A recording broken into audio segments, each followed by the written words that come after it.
First time in a long time, but back like I never left. Taking each day as it comes, you know me, I don't read ahead.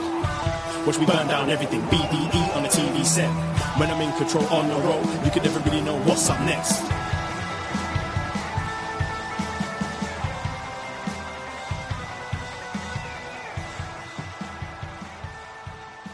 Hello. Hello, hello, hello.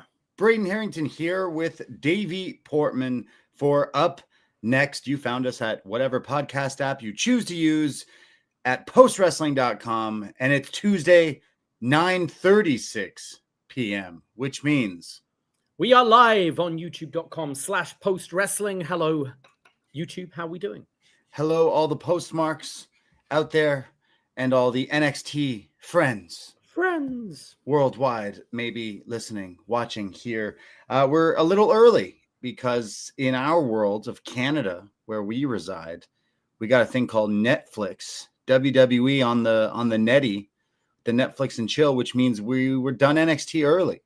And the last time they did a pre-recorded show, we realized that, and we were like, and we felt bad for the people who watch on actual cable, which those people still exist. I haven't felt bad about people watching on cable at all. all. Oh, okay. No, well, you're just yeah. Okay, start the show with a great attitude, but thank you for all those people who still watch on normal TV. But we usually kick off the show and talk about other stuff. And actually this week we have a whole lot of other stuff to talk about. So I thought that, this does make sense. We should start and get over this with this Gold Rush hangover, or Gold Rush week 2 that they have put out today. So it's still going on the air right now. So if you're tuning in now, hello and welcome. But yeah, a lot of stuff in the world of wrestling to talk about. We are your NXT friends, but we talk about a lot of other wrestling. We do so much other wrestling. We usually do a show called Poisonrana Live, and that's where you can find us at tons of the other stuff that we do, including going to wrestling shows and, I don't know, getting drunk in the streets of New York City, because we dropped a Snap Rana on our Patreon, which was nuts, but we'll get into that, I guess. But we're back. We're recovering from the Big Apple, just like NXT is. And we've skipped Poisonrana Live this week.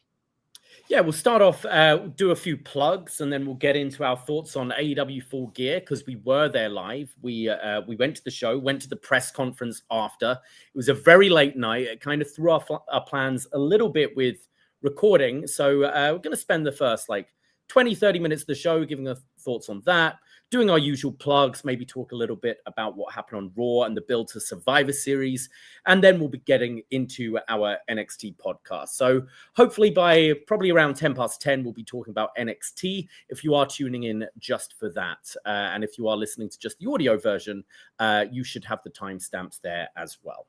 Yeah, absolutely. If you've never checked us out, go to Poisonrana.ca or search Poisonrana in your Facebook, Insta, whatever it is you use, podcast app, and check out all the other stuff that we got going on. It was a busy week for us. It was a bit of a vacation, but a bit of a workcation. We travel. We like to go to see some wrestling, and we went to the Big Apple. Well, we also went to Jersey for the wrestling, but we had one hell of a week. How are you feeling today? You didn't have to work today, right? So you had a recovery? No, I've just been cleaning, doing laundry, catching up on some odd bits and bobs around the place. Back in on Thursday. But we've got a lot of recording to do as well, as we do have a Patreon over at patreon.com/Poisonrana. If you are new to us, yes, we are upNXT. We are your friends that talk about NXT, but we have our own little side project, side podcast as well, called Poisonrana. And man, we've got a lot of stuff coming up. We've recorded a lot of stuff. Braden mentioned the Snap Rana. If you want to hear us being a little bit unfiltered in the streets of New York, that is available for all patrons. But last week we celebrated a little bit of an anniversary, didn't we? Oh, yes. We went to the facility. We went to Russia. We went to Jamaica. Where else did they go in this movie? Cuba? Yeah. Cuba. Well, we're celebrating the 30th anniversary of GoldenEye, a movie I'm sure lots of our listeners like. Many millennials or boomers love this movie. Everyone loves this movie. It's Pierce Brosnan, his first attempt at James Bond, 1995, 30 years ago. GoldenEye came out. So Davey and I, we nerd out over our love of James Bond, this movie, and of course, the video game from N64. We talk a whole lot about that. So it was fun to talk about this movie. I feel like both of us didn't even need to watch this movie to review it. It's so in like the sounds, the lines, every little thing is just stuck in my brain from my childhood. So I didn't have a hard time watching this one back. Probably my favorite Bond, but made for a great podcast. So if you are a Bond fan out there, definitely go check this out. And I've been playing the game now on the Switch again, the GoldenEye 007 remastered, and I can't aim as good, but it's still fun. Oh, that's anything since the N64. I can't aim. I've got to set on the just auto aim thing. Yeah, exactly. They made it a lot more difficult with the two controllers and stuff moving forward. But yeah, that was a lot of fun. We've done quite a bit of Bond. We've gone through all the Daniel Craig films. I know there's some other James Bond films we want to look at in the future as well, and hoping to get an announcement of the new Bond, the new movie, what Amazon's doing with everything moving forward. But John Cena has 2 dates left, and we've been doing this little project since the announcement of his retirement way back when at Money in the Bank in Toronto. We've been doing a little project called The Champ Is Here, and we were aiming to get this all done in time for his last match. That ain't going to happen. We're hoping now to get in. We're hoping he gets announced for the Hall of Fame next year, because then timing will just be perfect. But we did the biggest edition of the show so far. It was so big that we couldn't share it with anyone else. It was just you and I sitting down talking about this. But it was The Rock versus John Cena kicking off the 13th reign of the GOAT. Yeah, absolutely. A show we've been going through the history of John Cena, and like not only his title wins and reigns, but like just everything that's happened through his career in WWE. So 13 episodes, and this one featuring Cena versus The Rock. I mean, the biggest rivalry in John Cena's career, possibly. Like it's up there as one of the biggest matches, biggest WrestleMania gates, that's for sure. So it's pretty crazy. It's a big one. It's a long podcast, but we've got some great feedback already from some of our listeners, and super appreciate that. And we talk about Fruity Pebbles, Kung Pao Chicken, promos written on wrists, which I see Logan Paul brought that back. So everything comes around full circle, including whenever we do a Champ Is Here. So we brought that into existence. So go check out those 2 shows, as well as so many other podcasts. And you get all these shows. It's $5 a month that you can listen to all of them in a month's listen. And that's pennies per podcast. And I know you Americans just got rid of your pennies. Welcome to the club. Welcome to the 21st century. But literally pennies per podcast. If you subscribe, become a friend today. It's $5 a month, and you'll get the show we're recording tomorrow. It is War Games this weekend, and we thought we'd go back and look at a retro War Games, and we're going to be joined by our friend Jesse from the 6 to talk all about some WCW Fall Brawl. Yeah, this is one I've never seen before. I think Jesse sold it to us by telling us that this is the debut of the Shockmaster. And I mean, last night, I think we had the debut of the Brockmaster, which I'm sure we'll get into. Right. But yes, this is War Games. It's 1993.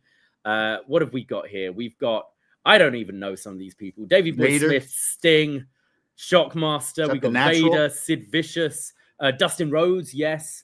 And Harlem Heat on this team. So, this is going to be a lot of fun. I do enjoy going back and watching these WCW shows. And you know what? It's for us and the Poisonrana Patreon.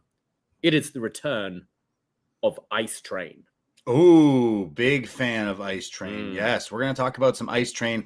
Our friend Jesse from the 6, he's a big WCW fan, and I know he'll bring his charming personality and his WCW knowledge, which I'm sure people will like. So definitely looking forward to that. That'll be out on the Patreon later tomorrow night, early Thursday. I'll put it up before this weekend, before WWE War Games this week, which I'm sure some people are excited about. All the wrestling, it seems every weekend there's wrestling. After the weekend after that, isn't it Saturday night's main event? The weekend after that, when's NXT? That's soon. Yeah, we've got, I think it's Survivor Series this weekend. Yeah. I think it's Deadline the weekend after that. And then I think it's Cena's last match at SNME. And then it's coming up to Christmas. Then it's World's End. Then it's World's End after Christmas. Then it's New Year's Eve. Then it's 2026. It's basically a wrestling show every weekend. Summer. Then TNA will have something going on. And then it will be 2027. There's basically a wrestling show every weekend for the rest of your life if you choose to watch wrestling as much as maybe we do. I mean, I'm pretty sure Full Gear still going on right now. Actually, probably has anyone checked? Has that show ended? Am I still at the press conference? Yeah.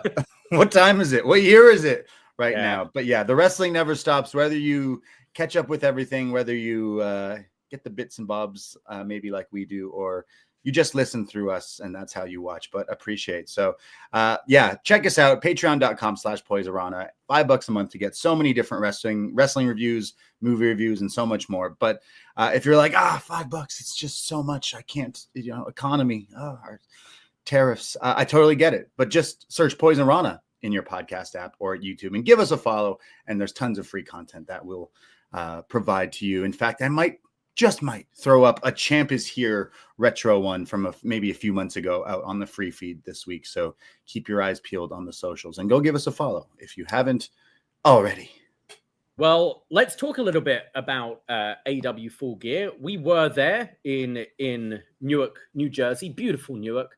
And yeah, this was a pretty long show, as always. Some good stuff, some pretty solid show, but overall, what were your thoughts? Some highlights. I don't know how you want to do this, whether you want to quickly go through match by match or just overall general thoughts. Like, where should we start with this one? Yeah, I think I can quickly go through some things on this show. I mean, it was a long day. I was joking that it was a long show, but still so much fun. These pay-per-views are still delivering for me, and I love the wrestling and the stuff that we got, but always off the top of my head is, why is it going so long?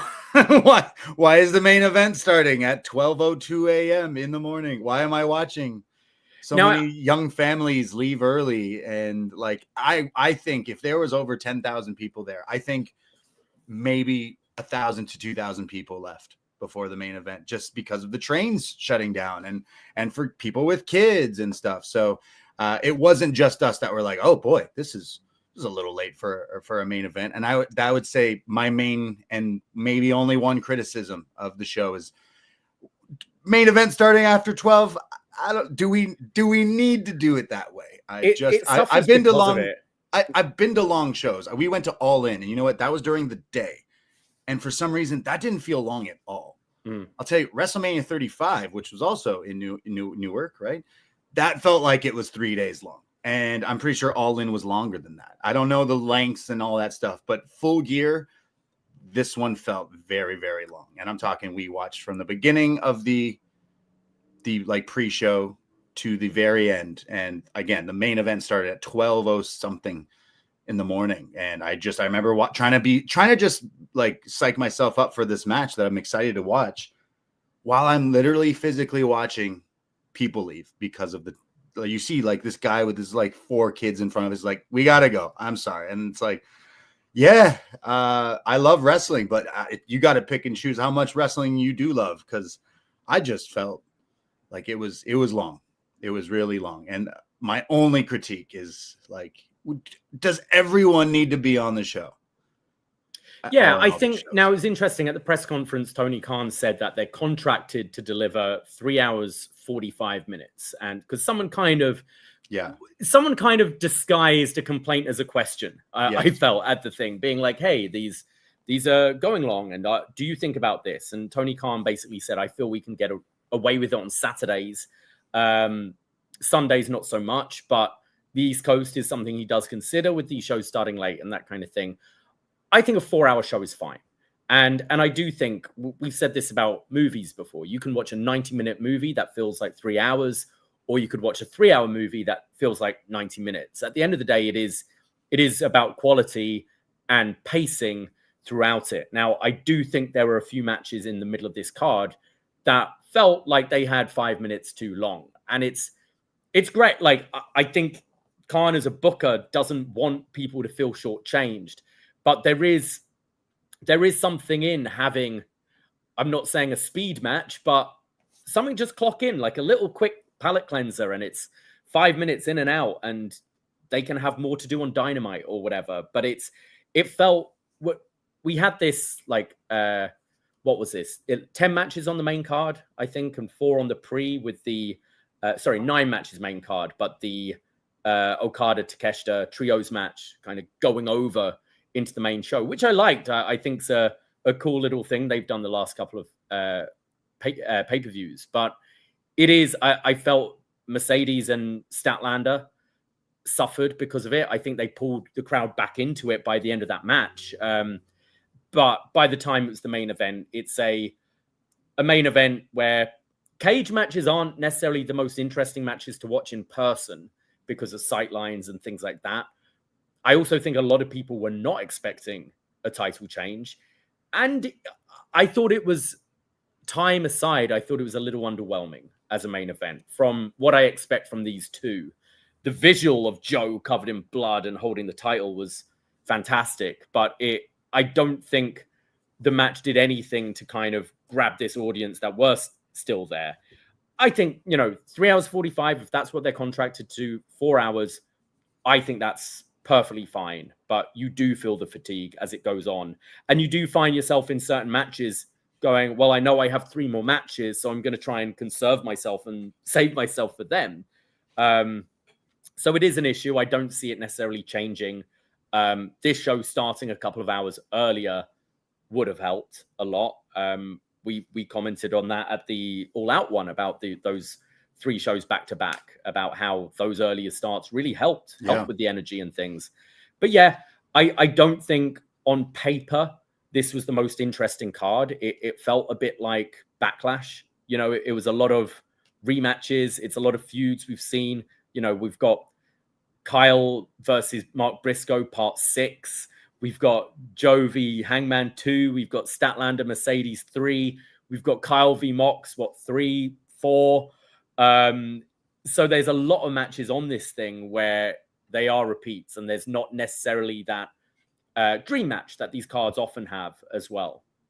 Yeah, I mean, I was pretty upset we didn't get Takeshita Okada, which, I mean, we're gonna do, I guess, at World's End with the whole Continental Classic, but I felt a little shortchanged that you kind of been teasing this match. Okay, you didn't want to pull the trigger yet, but they both have 2 big matches for Wrestle Kingdom, and I don't know, would they do their match a week before that? I guess they could potentially. Winner gets to main event the Tokyo Dome, I guess. I mean, you could see something where, I know there's no interference, but Okada could cost Takeshita the semi.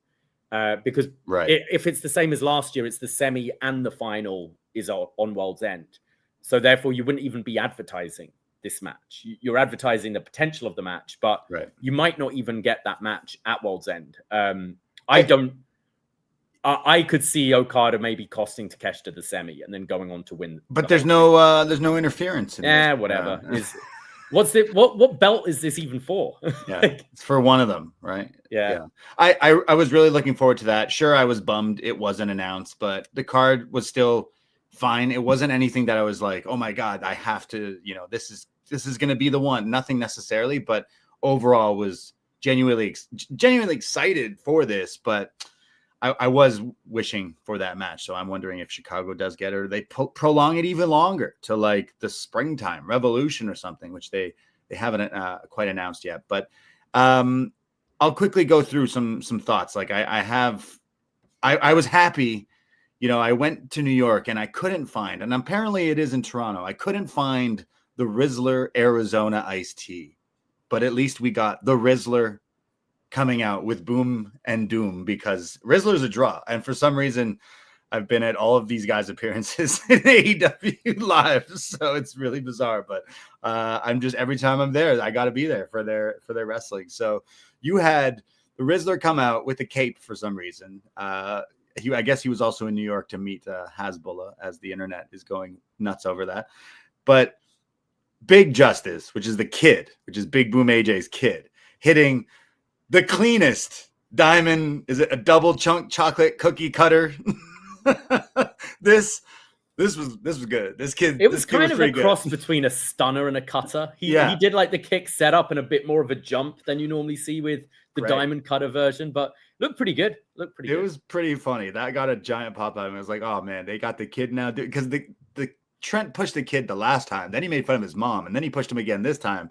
Big Justice had enough, hit him with that cutter. I thought that was pretty great. I'm shocked that Big Boom AJ isn't in the Continental Classic. I mean, Big Boom AJ versus... he's undefeated so far. He is. And if we're going by rankings, which AEW swears that they do, you'd imagine this guy, he's undefeated. Pay-per-view pre-show matches. I mean, yeah, I thought that was pretty funny.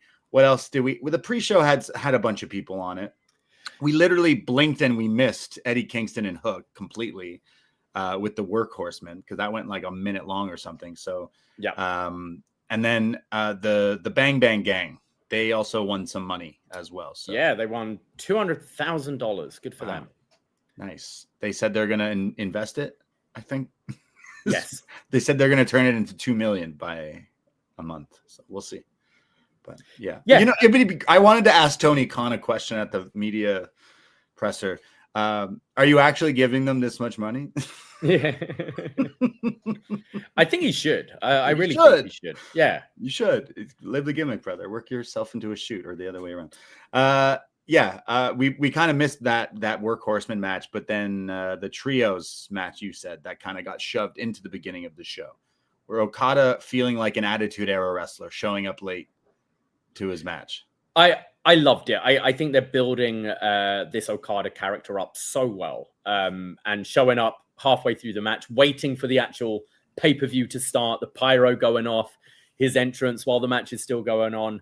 I really liked it. And I think, these pre-shows, especially now that they're actually on TV, rather than just YouTube where you go and seek it out, it should be a way to like make you want to buy the pay-per-view. And I think AEW have missed that a lot of the time. Like, I think way back when they used to have the librarian and stuff like that on the pre-show. And if you're watching that, you're like, I don't want to watch the show. But you tease us with this, like, Takeshita trios. Who the fuck is the librarian? What are you talking about? Remember the librarian? Blue Pants. Blue Pants and Peter Avalon, right? I'm like, I haven't heard those names. Yeah.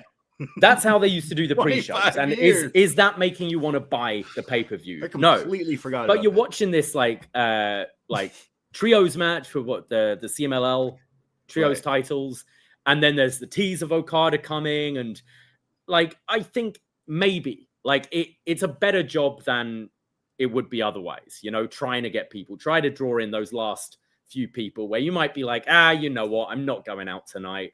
This was fun. I just saw the Costco guys. Let's who are buy still this a thing. draw. There were so many people with this Rizzler like Godfather style T-shirt or something. I wanted one, but they weren't selling. Of course, they weren't selling them at the merch stands. But there was a lot of people. You said to me right away when they came out, you're like, "Oh shit, they're still really over." I'm like, it's not stopping. At least the Rizzler, he's definitely the big draw of the group. But yeah, I think it's a good idea. You're right. Like, they've definitely changed the way they do the pre-show and making you see like, okay, in between these matches that we've shown you, they play the videos of the stories that's been going on, like what's been going on with Joe, and then like promoting the pay-per-view. They've definitely done a better job, I would say. Yeah. Like, and then now, like, you like the way that they start the pay-per-view. See, am I just WWE's like programmed me to be like, wait, you can't start the thing with the thing. You can't do that. Is that just because like WWE's the only? It's been like that. I don't see what. Like, I think pay-per-view starting, there being action going on rather than it's already going to be a long show. Like it's the no downtime. It's like this is happening right now. If you were watching the pre-show, it's pretty cool. Oh, I'm flipping over to the pay-per-view now to continue. If you're not, it's like, whoa, what the hell's going on? I like it. I don't know if I like it or if I don't, but I think it's something different that switches up because the match is about to start. The pay-per-view starts with Okada showing up late. Like, oh, sorry. So the match starts and it's the trios guys. We got Mystico's music in Newark. That was good. It's the CMLL lads, trios champions, basically going over on the Don Callis family. And I find that like interesting, but again, going forward with the story of Takeshita and Okada. But I was like, why? It's cool that we got these guys on the show, but I just wanted that match, I guess. But yeah, you got to have the story. Remember, it's all about story. Yes, and the story of the 3 luchadors on this show. I was cool to see those guys. They are pretty awesome, and again, nice to see Mystico. But yeah, I'm sure some people are like, "Why is the pre-show match?" But it's different how they start things off, and I'm sure the next one's going to do the same thing. The next pay-per-view starts when a match is like just ending. Sure, why not? It's the next time, yeah, why not? Then we had Pac defeating Darby Allin in might have been one of my favorite matches of the night. I haven't really heard it raved about too much, but I really enjoyed this match. I actually love when Darby wrestles. He's great at all the crazy stunt stuff, and we absolutely had that in this with that crazy like throw against the ring post, which we see the ring post spot in every fucking match, but somehow Darby made it unique with it looking like it took his head off. Yeah. But yeah, I think Darby is so underrated as an actual wrestler, and he was hanging and even out wrestling Pac here. And then you got the like grotesque stuff with the ringing of the burn from like, look, we've all had a sunburn before. Oof. And the slightest touch is so painful. So that was nasty. And yeah, for me, even though it was kind of same old tired Death Riders finish, I think for the story they're telling with Mox not getting the job done, and I think them wanting to somewhat protect Darby, this one actually worked for me with the screwy ending. So I thoroughly enjoyed this. And yes, it was technically the first match if you're discounting the pre-show, but I thought this was a really good way to start. Yeah, I thought Darby's wrestling was pretty good. Like, he always reminds us that, like, he's not just the guy that jumps off things. He's not just the guy getting set on fire. He's also that guy, but he's pretty good at the wrestling stuff too. And I thought this was a pretty fun opening match, if you can call it the opening match. But Darby versus Okada is something that is going to happen in this Continental Classic. Yeah. And it's like, oh, let's see what wrestling Darby can do in that. I think we're getting Darby and Pac again as well. So I assume Darby's going to get his win back there. Right. But yeah, I love this match. I want, we got to play out to see what happens with the Death Riders and everything, but Pac getting a win, like, I don't know if he would necessarily be the leader in the group or something, but I know we're going to get Claudio versus Mox in the tournament. So I wonder if you main event a Dynamite with that. And that is when they pull the plug on Jon Moxley afterwards. You can give Claudio a big win and maybe even tap him out again. And that is when the plastic bag comes out. Yeah. We had what was next? The 4-way match as well. Okay, you wanted to get some other women on the show because technically later on you had champion v champion. So I totally understand. But this was a match that was like, hey, the winning team gets to choose the stipulation in the semifinal. Like, that description alone of the match is like, did this need to be on the pay-per-view? It was fine. You got a snapshot of all the women in there and some characters that are really, clicking right now for sure. But just kind of odd that this, like, why wouldn't you just do the finals at the pay-per-view? Like, why wouldn't you? Yeah, or at least one of the semifinals or something. Yeah. Like, I agree. This felt very much, let's get everyone on the show. And maybe this would have served better on the pre-show instead of the Bang Bang Gang match, Yeah, exactly.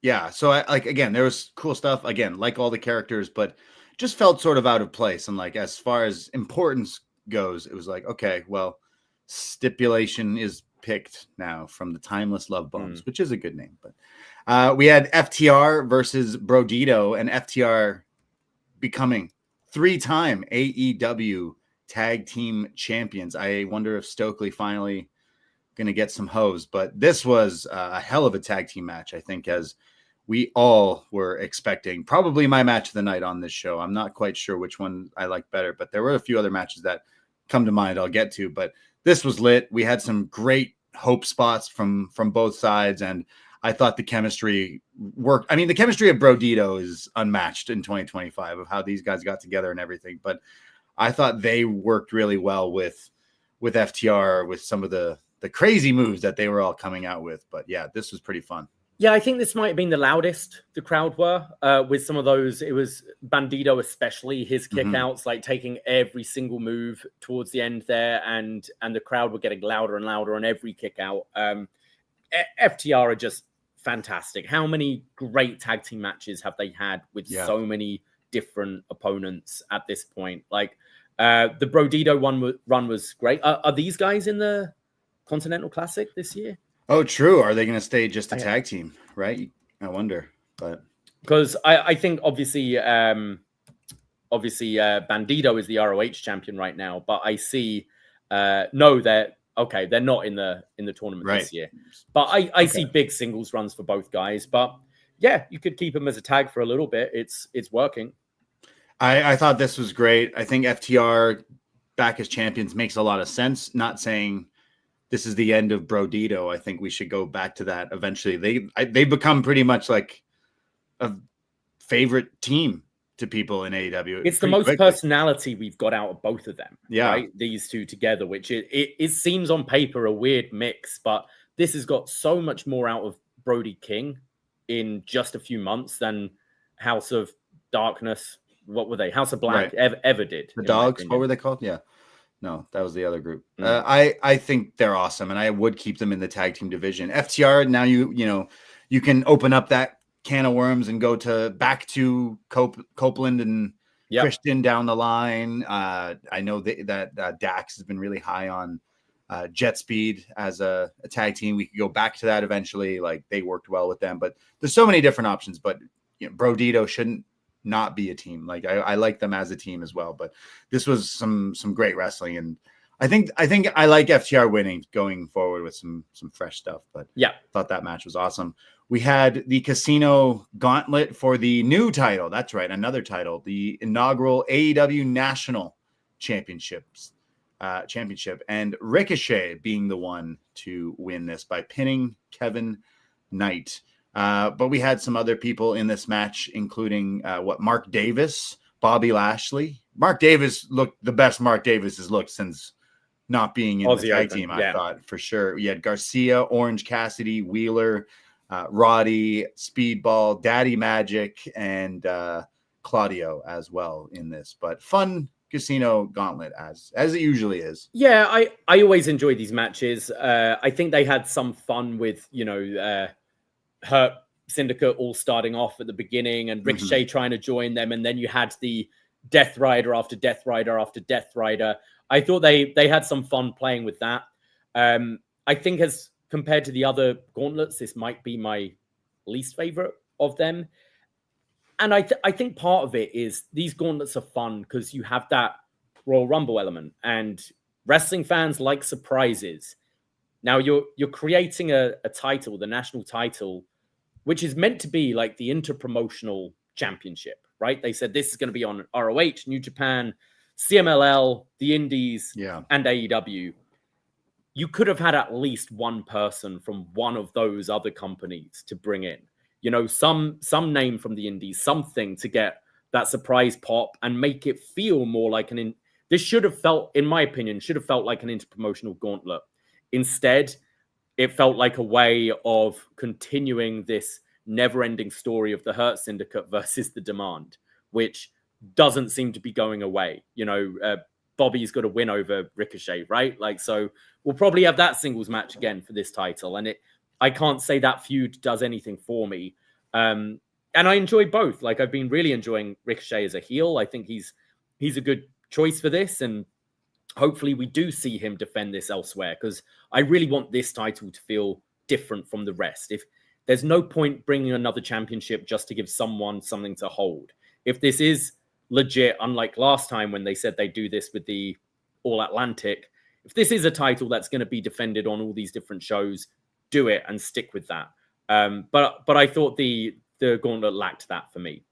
Yeah, it's funny. I still thought the match was pretty fun, but maybe my least favorite of the big pay-per-view casino gauntlets, which is funny. I'm pretty sure Tony at the post-show presser said it's his favorite. The best one, but, yeah. You know, recency bias, you know, it just happened. So he's like, oh, that was awesome. And I get that. There was some cool moments in it for sure. But yeah, like Ricochet should defend it at Tokyo Dome, at Wrestle Kingdom. You know, like he should defend it in Arena Mexico. I don't see Bobby Lashley working those events. So no. I think people were expecting this title to go to him. Or like a Mascara Dorada or someone who does go to like these. I mean, he was on the show. Like he was in the trios match. Like I was like, could you not get one of those lads out just to bump up the numbers a bit? They don't need to do anything. There's already 12 bodies out there. But yeah, I just thought it maybe lacked a bit of the surprises. Like it's cool for Ricochet to come in, win a title here, but they just made this title and it's like until you show us exactly what you meant for this title, like what you say it's supposed to do, then I guess we got to wait and see. But right now it's just this other title that looks exactly like the NWA title, which Mikey from the Spirit Squad, he was not in this Battle Royal. So he's got a valid argument to make if I was Mikey from the Spirit Squad. We had Kyle O'Reilly beating Jon Moxley yet again in a very vicious no holds barred match. You know, I've seen guys get lit on fire and go through glass, but something that I personally just am disgusted with is Jon Moxley trying to cut off Kyle O'Reilly's nipple. That was just too far. Like, what is get the gun at this point? If you're going to do that shit to me, don't cut my nipples. That sounds awful. That was brutal. This was a good match though, but that was gross. I really like this. I've really enjoyed all of their matches. And I thought this was great. I'm so glad they didn't do the 50-50 thing of just giving Mox his win back. It's just Kyle is the guy who has his number. And I like that. You get that in real sports, like in football and stuff. You have these lower, like down the table teams that always somehow get the win over the big club. And I like that. And I think it really serves the story, especially with Pac winning earlier in the night. You see all the disappointed looks from the Death Riders and things like that. I feel the time's coming now where Mox is getting booted from this group. I think that's the case. Like, it's got to happen. You mentioned the Claudio match. If that does, like, the bag has to happen.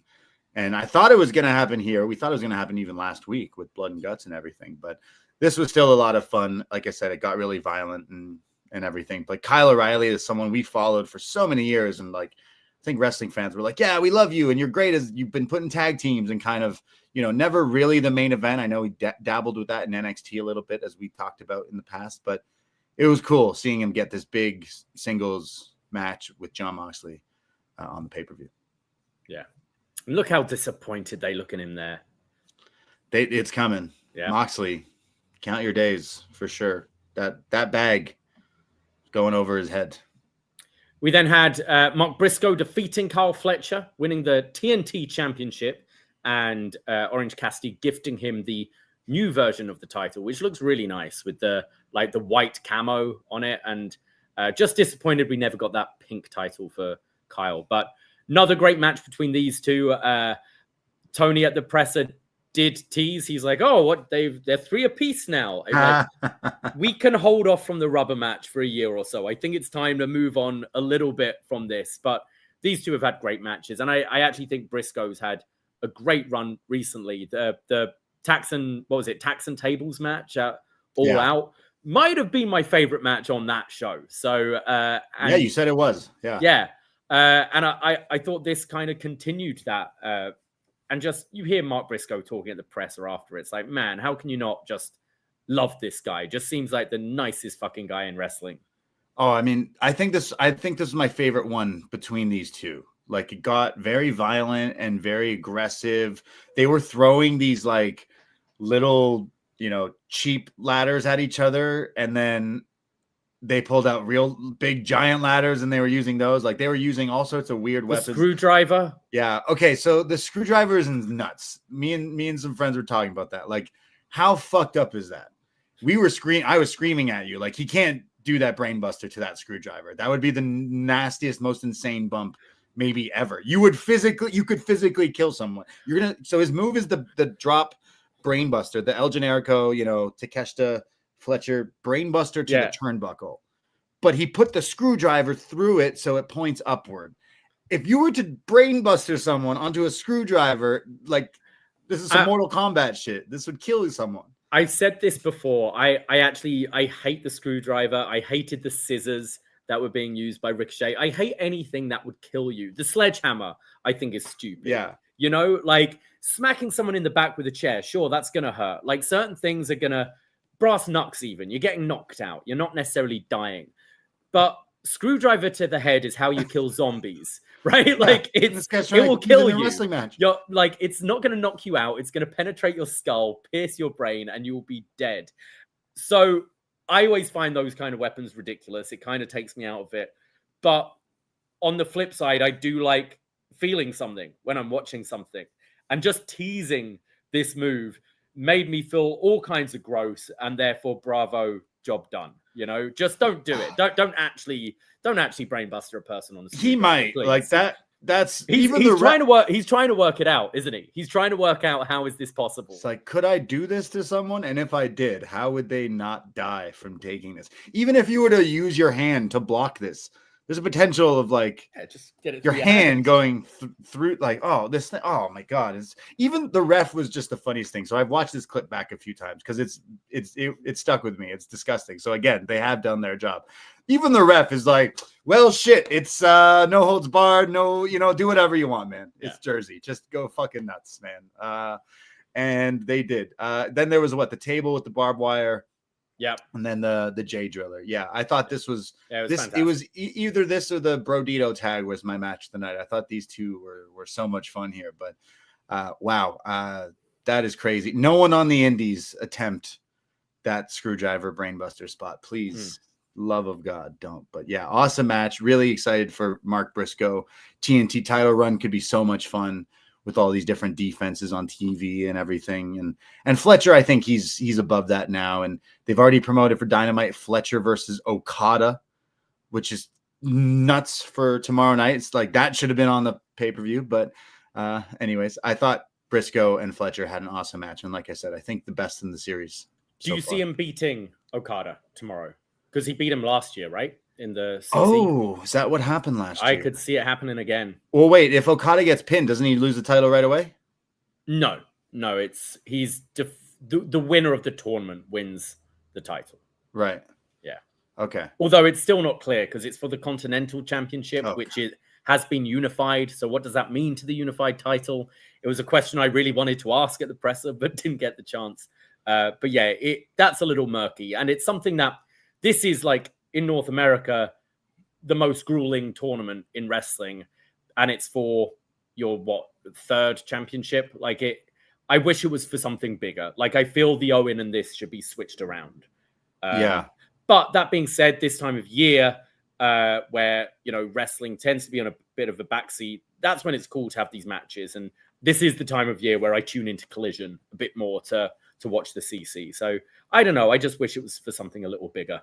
I know what you mean. It's like, the wrestling so far, they've done a great job with the last few years of this Continental Classic. But now you're saying it's only for one of these titles when, unify, what is it? We got world title. We got national title. We got the international title. They all mean world. They all mean the same thing.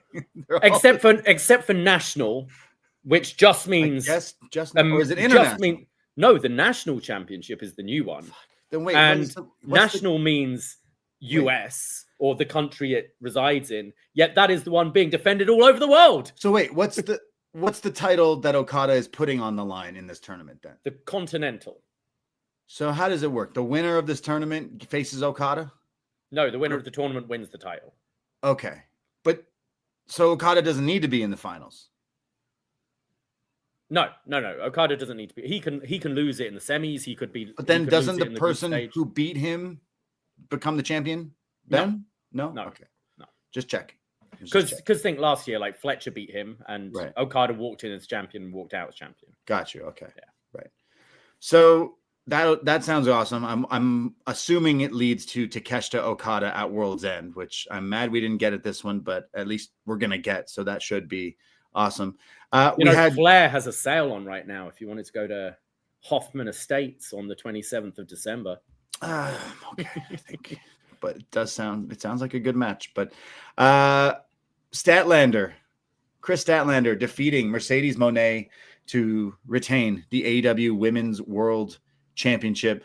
I thought this match was pretty good. I thought they had the great chemistry like we've seen before. Being completely honest, sometimes going to a show live, you have a great time being part of the atmosphere.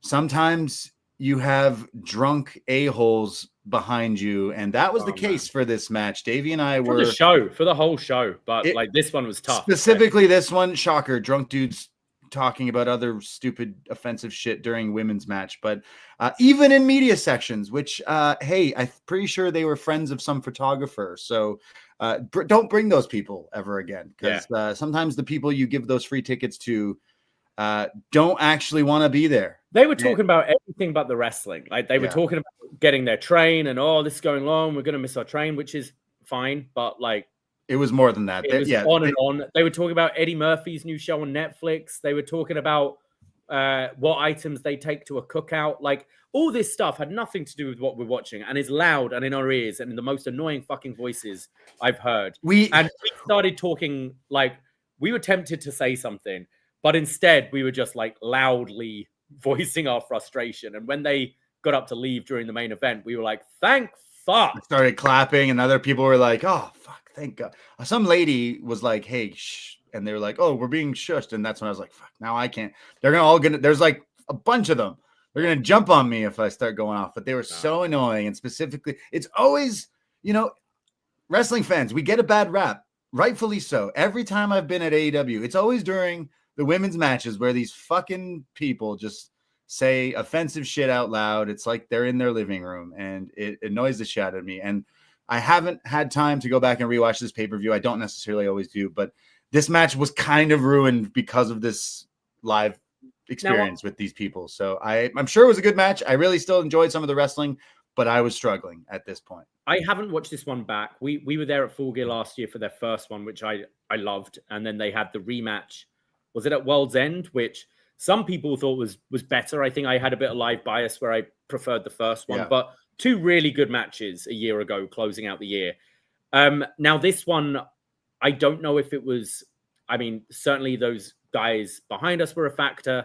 I don't know if it was also the length of the show and what time we're at and feeling fatigue, or if just the first part of the match wasn't very interesting, because by the middle of the match, these two women got me. And I think the 14 Amigos definitely woke up this crowd. Like they were just similar to that like Brodito match, just getting louder and louder on each suplex she delivered.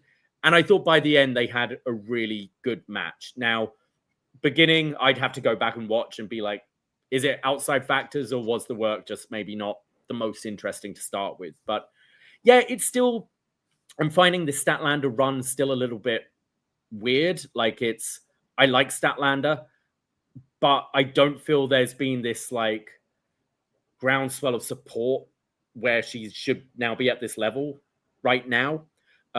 She is the only one now to have beaten both Tony and Mercedes. So they're giving her big wins, but it feels like they're really trying to make her right now. Whereas I think she maybe had a bit more support a year or so, like maybe even Full Gear last year, more people were into Statlander than they are now, but still good match. It's interesting to see where they go with Mercedes. I like this story they're telling, that she can win all these belts, but can't win the big one. She has everything she wants, but she doesn't have love. It's that kind of thing, isn't it? I know what you mean, because Stat made it clear, like after winning, like hearing her talk, like, "Oh, I've done it now. This was the biggest match for me." She said, like even more so than winning the title, I had to beat her to prove that, like, I'm the girl, essentially. But didn't you find in the presser, like both times we've had her at both pressers, she is lacking a bit of that confidence. I'm finding. Where like she was even corrected. She was like, I want to be the best in the world. And they were like, well, you are the best in the world. You've beaten Tony and Mercedes and you are our champion. You are the best in the world. And she's like, oh yeah, I guess I am. Right. Yeah. I don't know. There's something missing. Really like Statlander. I think she's a great wrestler. I think there's some good stuff there, but I'm finding this title reign a little odd right now. I loved her entrance with the crash landing. That was great. I thought that was pretty cool, and the gear and the way she looked and stuff. So, I think this run could be pretty good. And almost kind of wish she turns heel during this title run. But like, maybe we have too many heels. But I'm happy for her, and I still like that match. But maybe of like the one last year just a little bit more. But definitely interested to see where we go with this.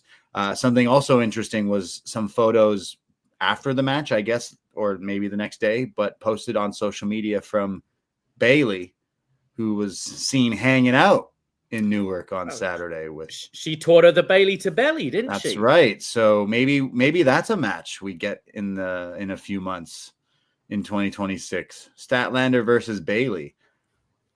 I don't know if I was on the team of like, oh, she'll leave maybe last year, but I could see that happening if the time were to come. Bayley jumping ship, hanging out with her pals, Mercedes in AEW, but so she's got another year left on her contract. Okay, unless expire late 2026. Well, we shall see then. I did so like the women's world title match was actually second to last. I skipped over a match because by the time that match ended, it was midnight. So that's why, I saw people leaving before middle of this match because it was just so late. And I don't think that's anything to like knock the performers or the show itself. It's just, it is late, and people do have, kids and families, and there were some people sleeping just because it's midnight. And you did hear not just these drunk a-holes behind us be like, hey, my train to wherever is not going to run. So like, I have to leave. And I totally get that. But we did gloss over the $1 million trios match. That was before it, which was the Young Bucks and Josh Alexander versus Jurassic Express and Kenny Omega. The Young Bucks winning the match. Josh Alexander and the Young Bucks winning the $1 million. But then the Bucks deciding what's more important than money, friendship. So they help save Kenny Omega, and the Elite once again reunites here in Newark. But really fun match. Love some of the Bucks in 2025 are so much fun, and not just the gimmick of them being broke and everything, but think back to the All-In match, the tag match, and this. They're still coming up with stuff in their later in their career. They're still coming up with these incredible spots that I can't figure out how they do. But I was not disappointed with this match. I thought it had everything that it needed to be, and then of course Elite Kenny reuniting. I imagine Hangman has some backup against the Ops coming soon with this kind of outcome, and I don't know. Yeah, I enjoyed the match. I thought there were I felt at times they were all a little step off from where we normally see. I'd say this felt more like a Dynamite main event than a pay-per-view. I just think there's some weird stuff going on with I think we were possibly going to Golden Lovers versus the Young Bucks, and obviously the Ibushi injury. I think it's quite clear watching Kenny move that he's not 100%, and he said it himself, he's not 100%. So I think they're holding off on any real singles matches with him, and therefore it feels quite repetitive. Like, how many times are we going to see the Elite back together? It makes sense what you said about backup for Hangman and the Ops, but man, we've had so many faction things. Like we've just finished the Death Riders, and it feels the Death Riders are now replaced with the Ops, and I can't say I'm that interested in seeing a Hangman back in the Elite and just running this again, but this time against the Ops. I think you're right. I think that probably what's happening. It just feels we've seen this with the Elite quite a few times now, and it's just changing the opponents around. And that doesn't overly interest me. But if it means we get to see Omega at 50% and still get to see him, that's cool. But I'm not as excited as you necessarily with moving forward. This is potentially the last time they all get to ride together like this, right? That's probably why they're going to do that. If Kenny is not going to be doing this at this rate, like any more faster, sooner rather than later, then I guess they got to run it back. And I didn't know where we go with the Bucks either, right? Like, of course they flip flop and everything, but it makes sense. And I guess to see where it goes at first, like, you know, they've reunited and broken up quite a few times in AEW. I'm not quite sure how many times they have done that, but it feels like Kenny is someone who's they've been babyface, heel, babyface, heel, babyface, like quite a few times. So, but all together, sometimes it's Kenny's the babyface and whatever. But yeah, I'm always happy to see these guys together. Always a big fan. But like you said, like Kenny, if you're not healthy, like I'd rather you get healthy, so then you're back. But as a fan, we want to watch you, of course. Like I'd say actually, out of every single wrestler on that show being there live, he was the most over. He got the most reaction. He got the biggest pop. He had the entrance. Yeah. Entrance. And I knew from the beginning of the show when the first time they flashed his face, the crowd all of a sudden were losing. And I was like, oh shit. Okay. And then when he came out, loudest reaction of the night was Kenny. So I think everyone else's fans are like, this could be the last time we see him in our city or whatever. So, reminder, give flowers to the ones you love while they're still doing this in not just wrestling, in anything. So all the flowers to Kenny Omega. I'm never upset when I get to see him wrestle live, but if it's in tags, so be it, I guess, but just get better. He's not in the Continental Classic because like, damn, he ain't doing these singles matches like he used to, but we shall see where we go with that. But yeah, that was before the women's world title match, but then the main event, which started after midnight, Samoa Joe, Hangman Page in a cage, and Samoa Joe taking the title from Hangman via hook or crook. And he chose hook and crook because who would have thought that Hook was still in the ops? Did you see this coming? No one saw this coming. I'm pretty sure I said on our prediction show that I could see Joe winning the title because I think this is the time of year you can do something with that. And I think the heel turn was kind of maybe pointing that way, and you can put Hangman on the chase again. The Hook thing, no. And it's just like, I feel Hook was a meme a few years ago and they've just kept with it and kept trying to make this meme into a star. And I just don't think he's got it. I think he could do with a performance center or something, or just go to the indies, go on the indies and find yourself, because this wasn't it. And I think, this being the way Hangman loses the title was pretty shitty. Love Joe. I'm not against another Joe run. Like Hangman's great. Like Hangman can find stories another way. I think he's one of the best storytellers in wrestling. So I don't worry about this title reign being cut short. I can see him with the title again. I do see it maybe as a way that we're going to be doing a bit of hot potatoing. Yeah. You know, with Swerve coming back, we know Swerve was the one that beat Joe last time. I could see it maybe going back to Swerve and then us going to Swerve MJF, because MJF still has that contract and that feels fresh. We had that face-to-face like a while when Swerve was still champion, I think, between Swerve and MJF, and that never went anywhere. So I could maybe see that's the direction for next year. And I think until then, we're going to have Swerve and Hangman taking on Joe and Hobbs or Joe and Hook or whatever.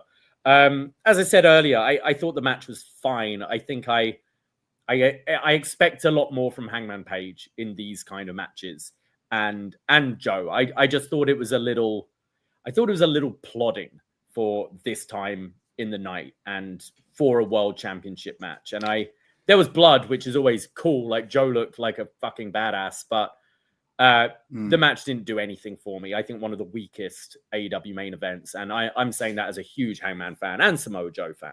Yeah, love both those guys. I think this is one of the weakest AEW main events in quite a while. It's one of the shortest because, again, it started at like... You don't need to say how long it was, man. But like it was so short. Yeah. It was so short because they were like, we can't go out here and do 40 minutes. And I just felt like it felt rushed. The Hook thing was kind of flat for me. I don't find that very interesting. like, oh, actually, he's still in the. It was all a trick. He still is in the ops, even with all these random jobber ops, all surrounding the ring. So like the plus is, yeah, Samoa Joe wins. I think that's awesome. They tricked us again of like, you didn't expect Joe to beat MJF and you didn't expect Joe to beat Hangman, but we got away with it. And him covered in blood and everything. It looked great. He's aura farming, but one of my least favorite main events from AEW pay-per-view for sure. I was pretty disappointed. One of my least favorite matches on that show. I'd say the only good thing from the angle is people who are clamoring for a bit of an elevation of Eddie Kingston. I think you're now going to get that because this thrusts Eddie into this hook Samoa Joe story. And Joe Eddie is a match you could do, not necessarily at a pay-per-view, but that could be a Dynamite main event or something like that.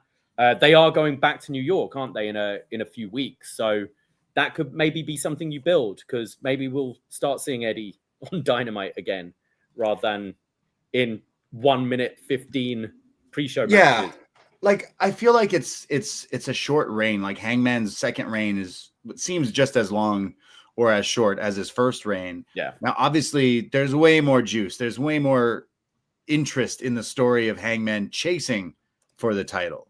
We get that, obviously, but I don't know. I'm happy that Joe won. I think that's really cool. Big fan, but the match itself didn't do a whole lot, and I'm not sure where we kind of go. Swerve comes out afterwards. I think we were all expecting MJF being in the New York area, but Swerve coming out like he ate the old Swerve and then beats up everybody, and I guess we're going towards Swerve and Joe. I mean, we were at Revolution where we saw the triple threat with Hangman, Joe, and Swerve. We could go to that again. I don't necessarily like that, but Swerve winning the title from Joe and then Hangman chasing, that's like, we've done that too much too. So we got to have Ospreay, MJF put back into this mix later this year or in 2026. So yeah, not sure where we kind of go. Fletcher, not TNT title. He could dance around in that again. I don't know. Yeah. There's a lot you could do there, but overall, still a really fun show. A lot of fun matches. I think comes down to the tag match and the Mark Briscoe, Kyle Fletcher might have been my favorite match of this show. But we said, I'd probably go tag and the Derby match for me. Nice. Yeah. And again, unfortunately, we did have some drunk bastards behind us kind of pissing us off, and wasn't necessarily the greatest atmosphere, but we powered through. And then we went to this presser. You got to ask Ricochet a question. So if you haven't checked out the presser, go listen to that. And by the time that ended, we usually record on our Uber or whatever, and it was past 2 a.m. And our plan was to do similar to last time and Uber to a bar and record on the way to the bar in the back of the Uber. However, we realized looking at the time, we weren't going to make it to a bar, and therefore we could save ourselves a lot of money on an Uber by just making a slow trip using New Jersey / New York Transit to get home. Train? We did, yes. Shout out the Path train, sort of saving our life, I guess, in the middle of Newark at like 2:30. Also, New York, like fucking sort it out. Signpost shit. Like you go into these stations and you don't know where anything is. Man, I can tell you how to get a good lawyer. I can tell you where to buy a burger, because everywhere that should be a signpost of come here. If you want to go this way, go here. It's just a fucking like tanned lawyer's face with his white veneer hurt teeth. in a car. Call William. Exactly. Like, come on.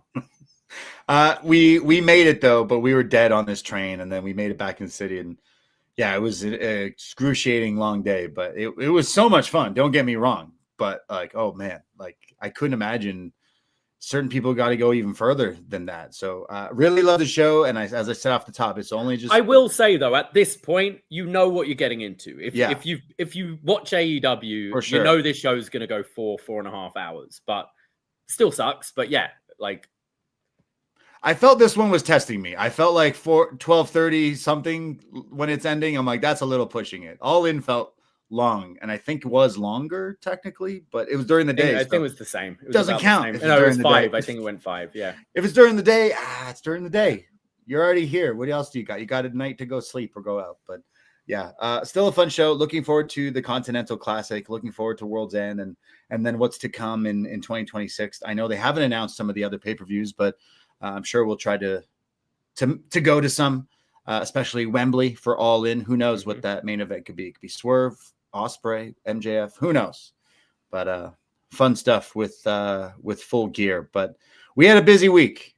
We didn't go to New York for NXT, but we showed up the next day and run amok. You got your luggage? I eventually got my luggage. Yeah, I actually got it out of Penn Station about 5 minutes before NXT would have started. So didn't go to see the show. Right. But yes, if you listen to our Patreon, someone stole my luggage. Someone thought it was theirs.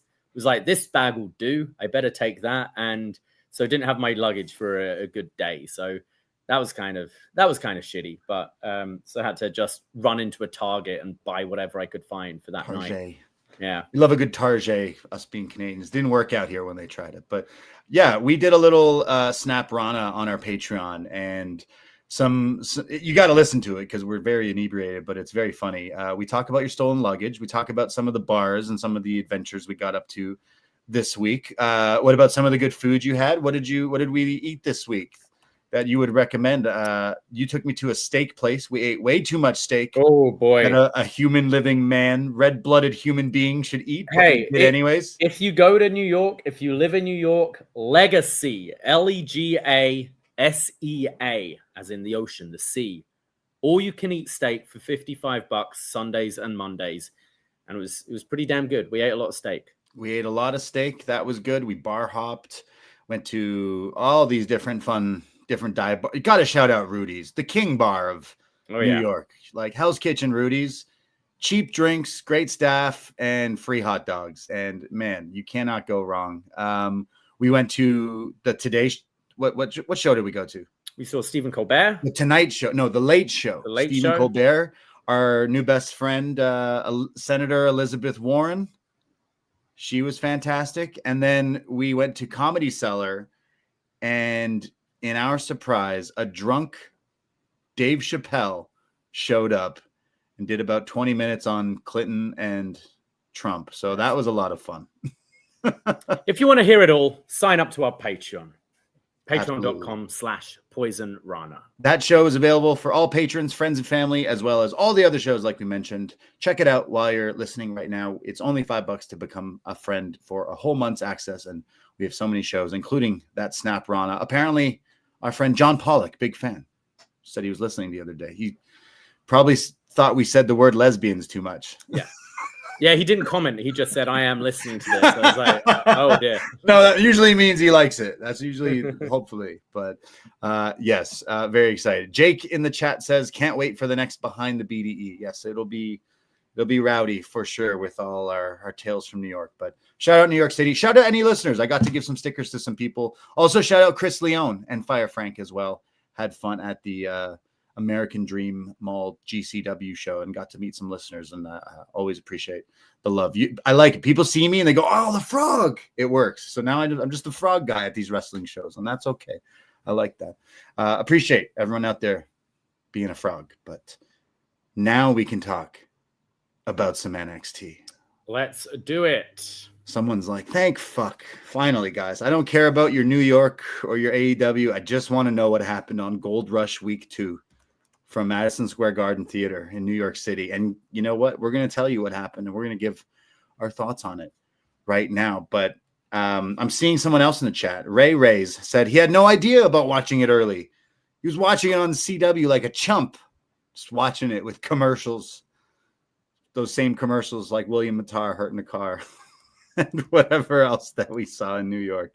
But we're going to talk about NXT from Tuesday, November 25th, 2025. Now, again, this is a pre-tape. They taped some of it before and after NXT last week in New York. And we start things off with a recap. Jacy Jayne winning last week, the title back. Did you have a chance to watch? I did. I watched it today. Anything? Okay, so you're caught up on what happened. Shout out our man Boris filling in last week. Appreciate you, Boris.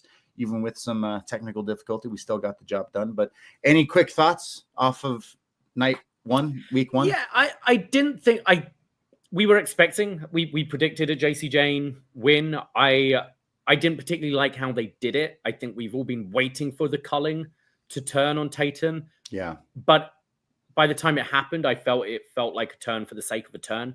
I didn't quite understand why, because like Tatum was in control. Like I felt it should almost be Tatum was about to lose, and then they kick her to the curb, like be like, you see, you threw it away. I don't know. I didn't particularly like the way they did it.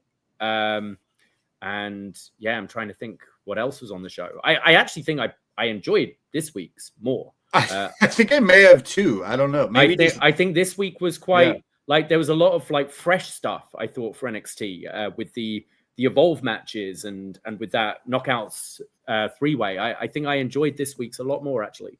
You know, like we had booked this trip for Full Gear like quite a while ago before they announced like the Gold Rush, and I wasn't necessarily like shucks, I missed this show or whatnot, because I knew I you know there's only so many shows. I was kind of bummed like the Cena MSG Raw being the start of last week. It's like there was a way maybe to do like a whole week or whatever. Like that would have been really cool to see more so than the Gold Rush, but I like the look of this theater. I think some fans had some fun. I saw some social media, the wrestlers as they show on the beginning of the show went around MSG and were meeting fans and everything. So I thought that was pretty cool. So hopefully the fans had some fun. But we're starting off with week 2, and we're kicking off with a title match because it's Gold Rush.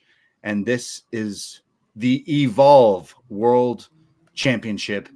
Booker T and Vic Joseph on commentary are joined by Evolve commentator Peter Rosenberg from Hot 97 here in New York City. That's pretty cool. A guy I used to listen to a whole lot many, many years ago before he was ever part of WWE's, but pretty cool to see him here on commentary. I don't watch a whole lot of Evolve on Tubi. A whole lot. I don't think you watch any Evolve. Ever. This is the most Evolve I've ever watched. Any Evolve. I've watched more Evolve before they were with WWE. Yeah. But what I thought was funny is because I watch NXT every week on Netflix, this is the only time they edited out the word Tubi. Did you notice that? They didn't let them say Tubi. They just cut them off. Interesting. I had who was talking to us? Was it just me? Someone came up to me, was talking to me about the Kung Pao chicken. Someone's like, before, like you guys don't get it, but they play the Panda Express thing, and that's why Booker is saying it. I was like, I don't see that on Netflix. Like they edit that part. What they need to realize is the rest of the world does not see that. Yeah, because it's just Booker T being Kung Pao chicken. I'm like, what are you talking about? Anyways, Rosenberg on the mic. Evolve title, the champion Jackson Drake representing Swipe Right, who comes out with what are these guys? Ricky Smokes, the best name in wrestling. Ricky Smokes, Brad Baylor, that's his name. And Sean Legacy comes out all by himself. He is the challenger here to Evolve wrestlers for the Evolve Championship. Fast-paced early on, where Legacy is hitting some fast things, hits a standing moonsault, and then sends him to the outside. He then hits a dive onto all 3 of the members of Swipe Right. This is when I learned or read, I guess, on the ass of Jackson Drake, his tights say Dr. Thirsty. Oh. So Dr. Thirsty, Jackson Drake, great wrestling names in Swipe Right.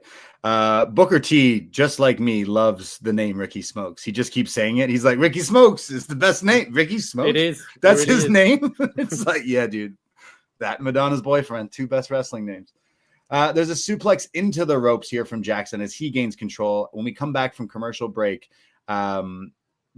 Booker and Rosenberg, they're talking about like how Swipe Right host Swipe Right parties, which I'm sure are just terrible frat house parties. But we get Drake, who's hitting a series of like roundhouse kicks to Sean. Very nice. When Legacy comes back with a German, Rosenberg shouts out Tony Yayo for some reason. I thought that was funny. Legacy then is trying to do like the AJ Styles reverse DDT, but it gets blocked. Eventually he hits it into a sit out driver. And then there's a flux capacitor off the top. And then Drake comes back with a gut buster and then a flying knee while he drapes Legacy off the ropes. Very Kyle O'Reilly inspired. Followed up by a shining wizard, which Rosenberg calls the unaliving.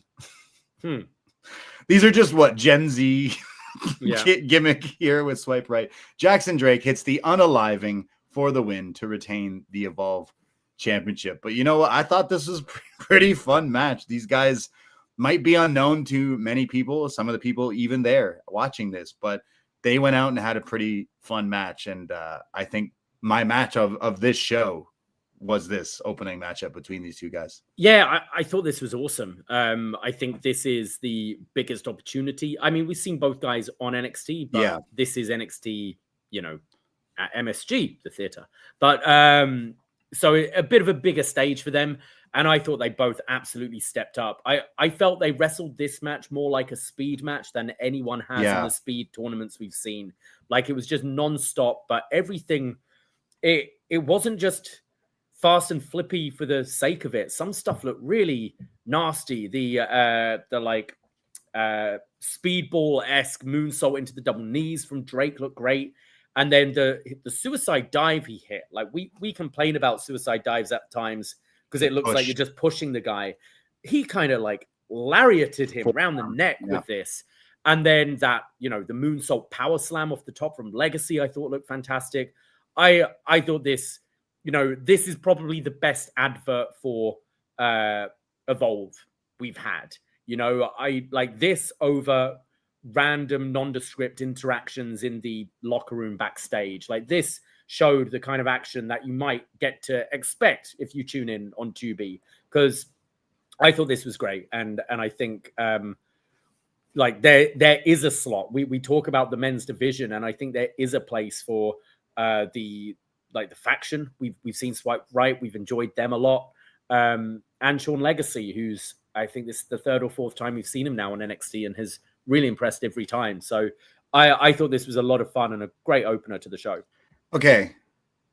Was this not bell to bell a better match than anything from week one?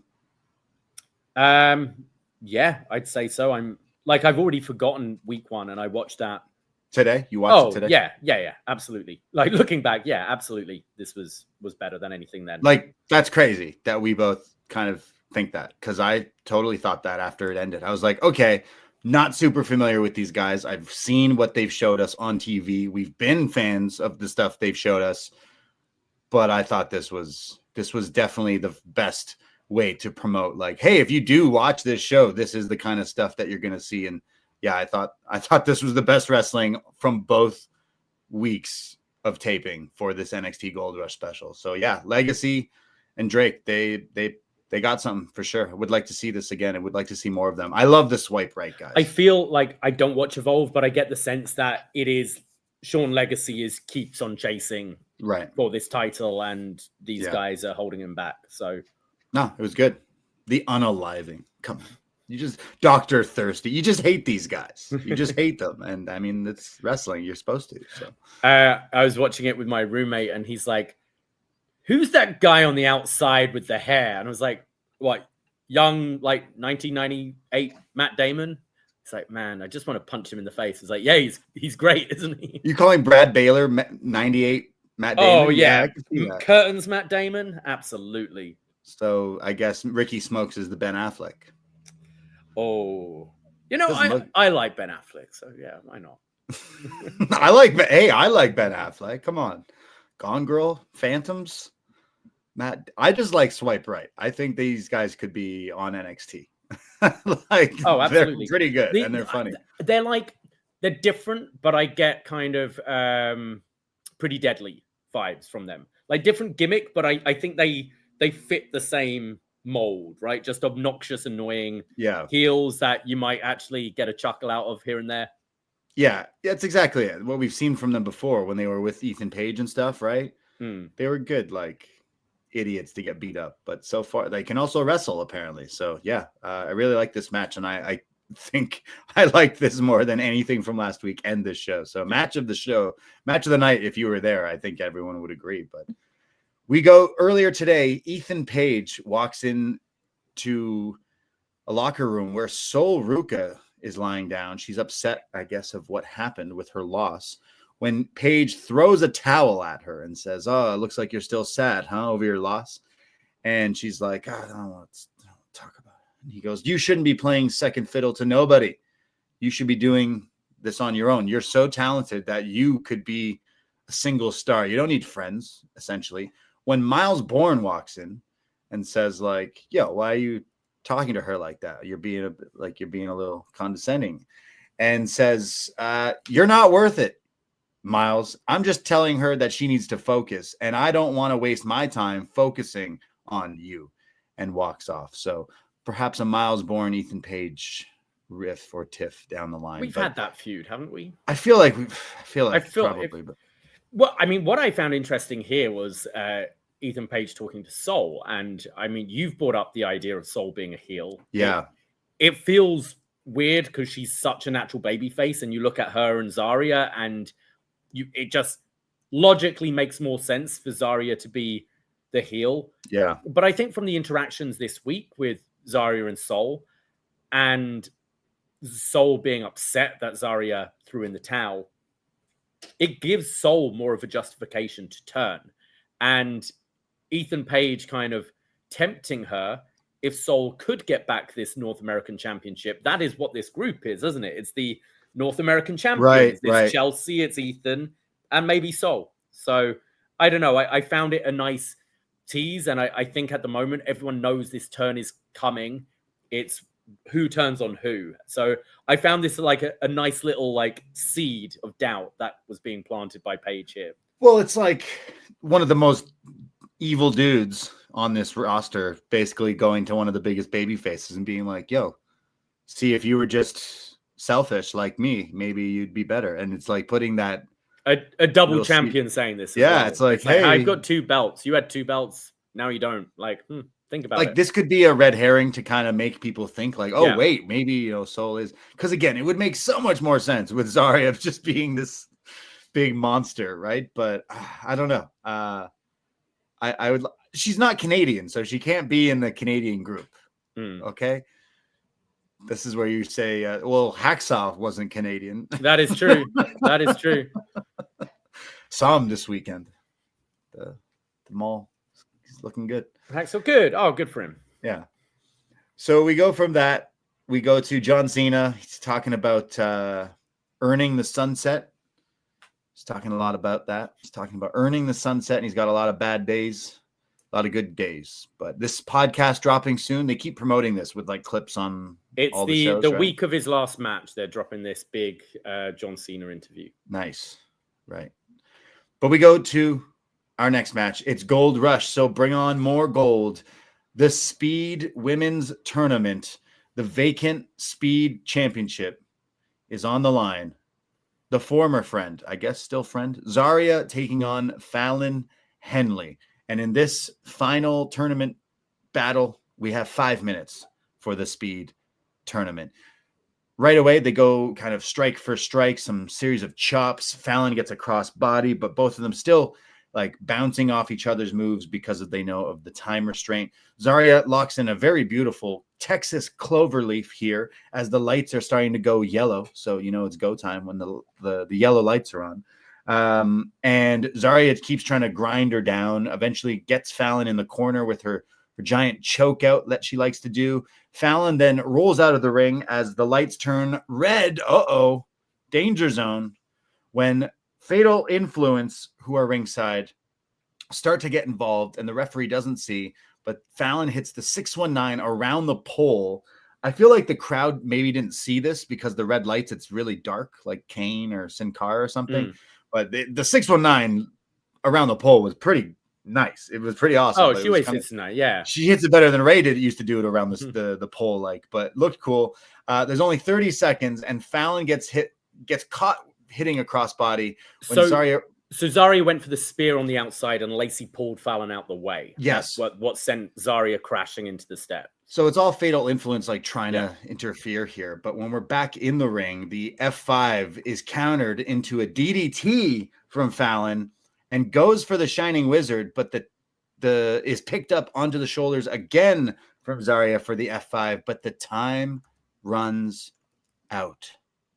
In the Speed Tournament finale, the buzzer has hit. There is no champion. It's a vacant title, so therefore the champion wouldn't retain because we don't have a champion. So the general manager, Ava, comes out and she says, this is not how this ends. So we're going to go to sudden death whoever gets the next fall first wins. So a normal match. Right. Yeah. Okay. Yeah. Gotcha. We go to break. When we come back, the two are slugging it out here. Fallon locks in a Rings of Saturn or a Rings of Fallon here. Looked really good. Eventually, she gets thrown off the top. When she comes back, there's an overhead throw from Zaria. She's beasting up here. When the crowd, I don't know what was going on, they start waving the towels that they were given and start chanting towel. I thought that was pretty weird. But then Lainey yet again pulls Fallon. I think. This was the moment. Yeah. This is where she pulls Fallon out of the way from the spear and then manages to get Zaria back in the ring and hits the Shining Wizard and the Famouser for the 1, 2, 3. And Fallon Henley wins the Speed Championship. And the fatal prophecy seems to be coming true thus far. But yeah, just a normal match, pretty much. Did Ava mess up?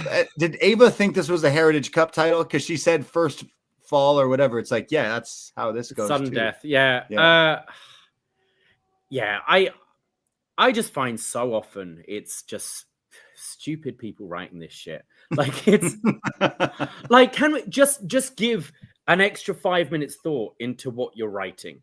Like, because this, like, I like the idea, and I actually think some of the earlier tournament matches, I think you should have established, like, you should have done one of the tournament matches where there was a draw and therefore both were eliminated, and then you have like a three-way match or whatever to decide the final or whatever it is. You know, I think establishing things like that, like, hey, draws happen, is fine. But to then just make it in the final or have it in, you know, a championship match where someone is the champion and they retain due to that, I think that's fine.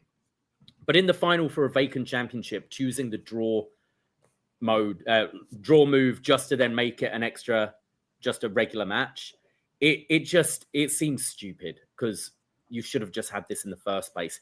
And I also think, like, I felt you could have done some stuff where, okay, they were both going for the flash pins early, but Fallon as the heel, as soon as they went, it's a regular match, she should have done heel tack. She should have been stalling, like powdering to the outside, walking around, you know, oh, I've got all the time in the world now, and have Zaria really worked up by that.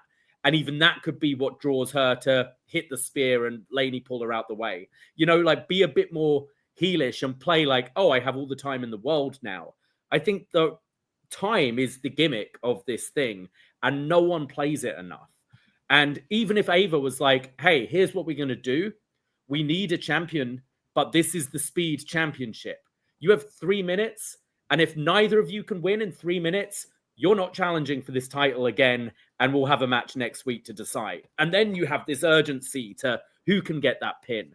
I just think, fuck it, let's just have a regular match. Well, why have we bothered about all these weeks leading up to this then? It's so stupid. It's really dumb. Like, why did you relegate this title? Like, just put it on NXT. Yeah, that's a great idea. Okay. Meanwhile, Soul is still healthy and just wrestled earlier in the night. Like, it's so dumb. Okay, it's like kind of the problem with AEW. It's like, okay, well, if we give someone a title, it makes them feel important, and like they are not going to be booked to win this title or this title because that's taken right now. So let's give it to some people who it could give them a rub or anything. But when you do that, it just diminishes what titles are supposed to be. And that's kind of what it feels like here. And with this whole, the Speed gimmick alone is like so stupid. It's the Heritage Cup is worse, but this is stupid. I prefer Heritage Cup and then she comes out. I swear Ava thought this was a Heritage Cup match, because the way she says, well, you know what, the next fall, not just points. It's like, well, this is a Speed anyways. So a normal match, which it should be normal matches anyways for reasons. But like, I'm not even knocking Zaria or Fallon. I thought they're good. The work was fine. Yeah. I just, as I said, I wish, whether it's wrestlers themselves or whoever are producing these matches, go like, how can we make this match look different from all the other matches on the show? And I don't mean production. I don't mean green lights turning red and a clock. I'm like, how can you work this match that is a race against time and someone needs to win in this time limit? Because as we said earlier, I think the Shawn Legacy Jackson Drake match, well, That went 7 minutes 55. This match went longer by 7 seconds. So it's like, so what are we doing here? Yeah. I will say though, Fallon winning, it at least put doubt in the Evolve match later, because I thought, oh, are we going to have Fatal Influence with all the gold by the end of the show? Fatal prophecy will come true. I'm happy for Fallon for winning something. I think this would matter. It wouldn't matter either way, really. But like Fallon, someone we've followed way before Fatal Influence, we were really behind, and I think finally seeing her get some gold, whether it's not her versus JC quite yet, we could still go to that, but at least she won something. Zaria can be tangled up with Soul eventually, and they can go do their thing. But this is just like, if titles are already props, this one feels like it's like another Heritage Cup and could just disappear. She's gonna throw it in the lake, like how Tony did. Yeah. Anyways, let's talk about something more important, like Shiloh Hill. All right. What were your first impressions of that promo from last week's episode? You know, I find this guy kind of interesting. I was made aware of him when I started watching NXT, when I watched a bit of LFG, and I think it was Sino that said, like, are you aware of this guy's YouTube channel?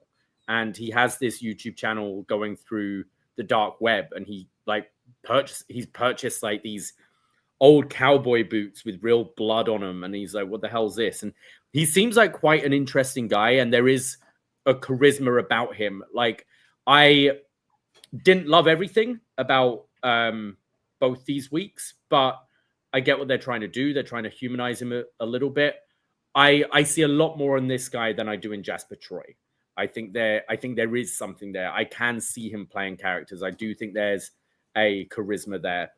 And I think, but I also got the sense where, like, the writers you do stuff about conspiracies and dark web. Let me write you something. And the person writing it doesn't have a clue about what the dark web is. That's the feeling I got. And maybe if you can hand it over to him a little bit more and get a bit more of that, like, YouTube personality, it might work. Haven't seen the guy wrestle, but I didn't hate these. You're like, this guy is so interesting. He buys bloody cowboy boots online, and he's talking about what, murders and dark web conspiracies. Like, yeah, a lot of famous serial killers were pretty interesting guys, I guess is what.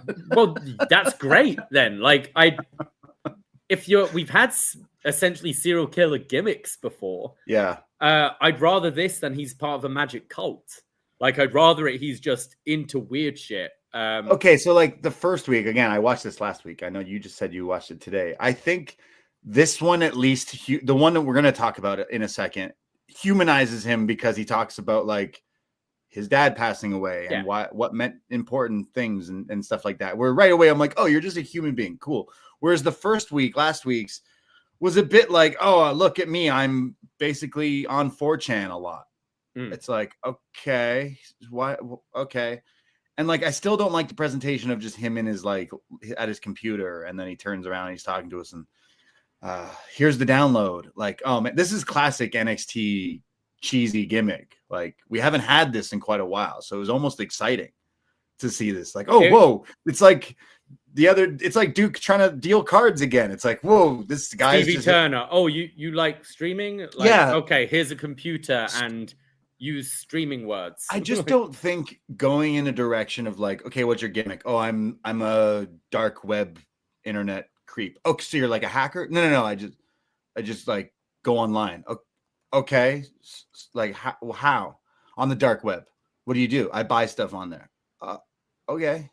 Let's create a character. Like, of all things to create a character, I just don't know if that's necessarily the one that's going to work, but I see what you're saying, that, like, at least he's like a decent talker and everything, because you compared him to Jasper Troy. I don't think that's fair to anybody if you were to compare them, but I know what you mean. No, well, they were both in the same season, yeah, and I feel they were maybe I didn't finish the season, but I think they were the finalists, or at least towards the end. And I think this guy, he's got like a little bit of a Bray Wyatt thing about him. Yeah. And I think ignore like the content of what he's saying. I thought his delivery was pretty good. And I can see him connecting with people at least. Like, but we need people that understand the shit he does to write his stuff. Because they're not explaining that. I don't even fully understand it. No, I don't get it. But like it is something, and I know he had some popularity outside of WWE doing this stuff as well. Right. So it is absolutely something you should bring in, but try and make it work a bit more. It's like, okay, in wrestling, in WWF, it's like, okay, I bring back the poker player thing. Like, Duke, you're a poker player who's also a wrestler. Okay, it's like, we've had gimmicks in wrestling, I think, in the early 90s where people had their jobs who were also just wrestlers. So now you take people's hobbies and interests and then turn that into their gimmick. So this guy sells or buys shit on the dark web. That's your wrestling character. Okay, cool. I guess we'll have to see. But we go to this week's promo. Here's the download with Shiloh Hill sitting at his computer again. And he's talking about his past. Last week, he talked about playing football. JR would love this guy. He then says, at 6 years old, his dad got him into wrestling. We would pretend to be wrestlers. I would be Stone Cold. My dad would be Undertaker. And one time I even broke his nose. And says that while he was playing in university, his dad passed away. And he had a WWE shirt. And every day before a game, I wore this shirt in honor of him. And that's what got me noticed by WWE. See, I love that part.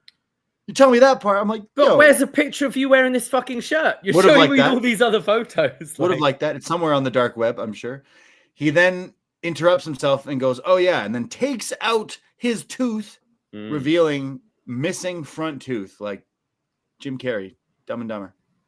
And he goes, yeah, this tooth got knocked out right when I joined the WWE Performance Center, and everyone rushed over, medical everyone, and I was just smiling and then looked at myself and thought, oh, maybe this is a good look for me. Maybe this, it adds a lot to me and my character.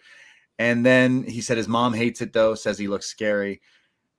And then interrupts himself again. So again, like maybe cult or like, I don't know, weird, like ADHD kind of voices in his head or something. Cause he keeps like talking to himself and he's like, oh yes, it reminds me of my friends in the woods. Where are my bolt cutters? Actually, I gotta go. See you guys soon. And then like the transmission ends. So that's the download. Yeah, I thought they were the awkward moments where he was like, oh yeah, and another thing. Like the transitions were a little odd. And I don't know if he was going for voices in his head or it was just a really awkward segue from one bit to the other. No, he's like an incel or something. He's weird. He talks himself and like interrupts himself. And I'm not sure if it was this week or last week's. One of the lines I did like was when he was talking about football, and it was how he got pleasure out of hearing the noise, hearing the air escape when he tackles someone. Yeah, I thought that was pretty good. But yeah, I think there's definitely flaws with this. I don't think it's necessarily as cheesy as some of the, like, I don't think this is as cheesy as your Duke Hudson or your Stevie Turner or those kind of ones.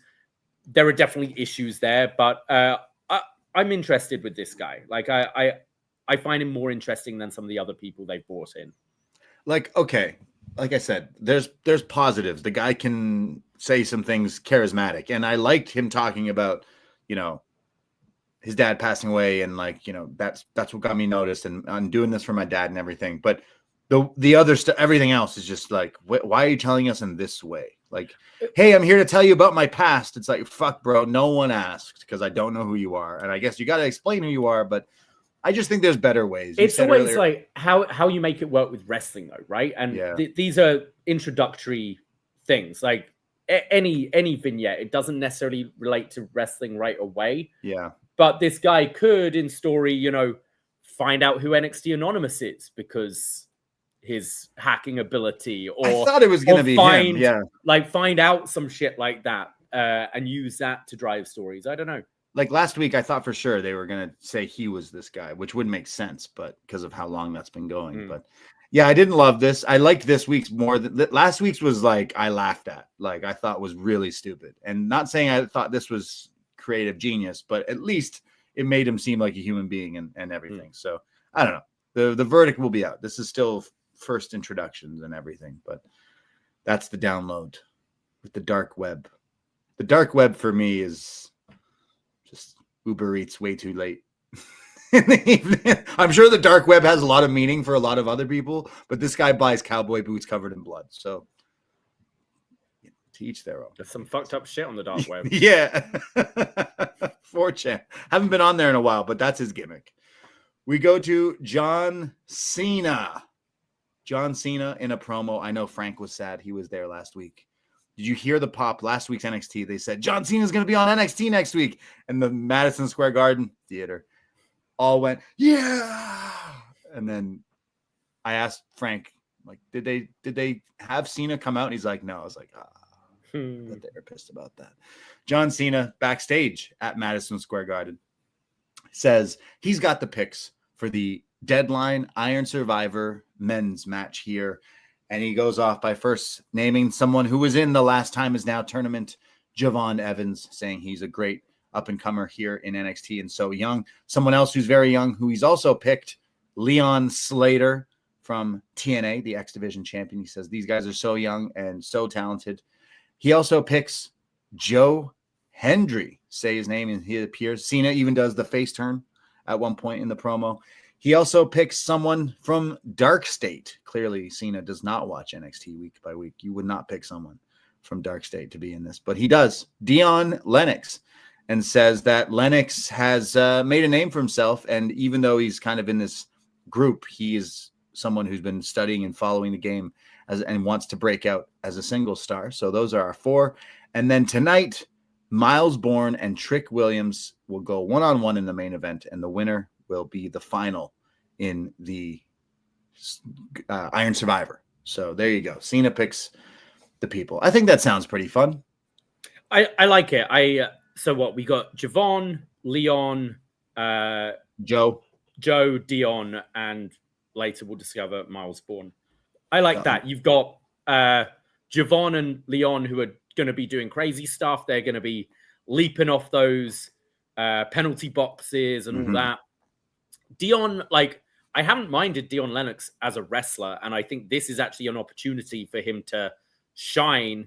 And I'm sure you're going to get Dark State interfering in this match and all that bullshit, but I think we also have the opportunity to see him kind of excel a little bit. I do think, looking back at these previous Iron Survivors, there have been people that have, you know, Ren Sinclair, I think last year, and you've had these different people who've really like taken a step forward. And I think that could be with Dion and Myles to an extent as well with this match. I was a little shocked they put Leon and Joe Hendry in this, not a Josh Briggs, not a Tavion Heights. Yeah. Was surprised by that, but I think it'll be a fun match. They all have been in the past, but it's just funny. We got Leon, Dion, Javon, and Joe. Yeah. Javon to win, do you think? I guess so. Like the winner goes on to New Year's Evil, which is the TV special, but is it too early? Like Javon's had a few hope things with the Obla run, but like, is it too early to do that stuff with Javon? Like, I don't know if you're going for Myles again. Therefore, like, I don't see it being Joe. I don't see it being, I mean, you could do like New Year's Evil is that a PLE or is it a special Tuesday night? It's usually a weekly thing. So, you could do any of them, really, couldn't you? Yeah. If it's just, I don't see a title change necessarily with any of these guys.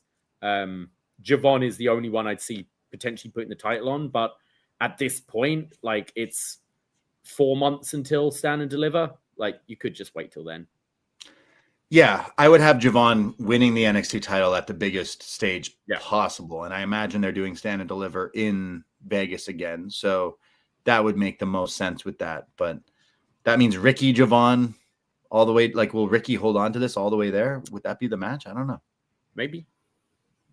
I'm not sure, but New Year's Evil, you could give this like a TV throwaway title match to someone else, one of the other guys. But yeah, we shall see. We go to a vignette for Izzy Dame from last week. She cost her friend Tatum Paxley the title. You said you had watched last week's NXT Today, and you kind of had the same feeling I did. Like, okay, we kind of thought JC was going to win, but the way they kind of did it with Izzy, it's kind of weird. It's kind of dumb. I feel JC should have just won by usual, either win clean or usual fatal influence interference, and then she gets kicked to the curb. Why would you it was so aces and aces shit where it's like you're with her the whole match and then all of a sudden you're like, you know what? Nah. Actually, yeah, fuck you. It's like, no, that doesn't work like that. You would do it after the fact. Yeah, I thought it was kind of silly. But Izzy here, vignette, she's kind of, I guess, explaining herself. She says, I told you, Tatum, not to listen to those voices in your head that giving people opportunities and title shots. I told you that this was going to blow up in your face, and it did. And I was right. So clearly we're going towards Izzy Tatum in the near future, possibly at Deadline, I guess, a one-on-one match there. But yeah, Izzy just saying, yeah, we didn't like you anymore. And we figured that out halfway through the match. Yeah, I didn't like the way it was done, but I always do like when they find stories for women, especially that don't involve the title. Like, yeah. I always appreciate that. It just, the execution wasn't done well. We see TNA president Carlos Silva and Tommy Dreamer. And his hat, of course, his Rob Lowe TNA hat. Oh, was that Tommy Dreamer? Yeah, that was Tommy Dreamer. He was also at American Dream Mall. And actually,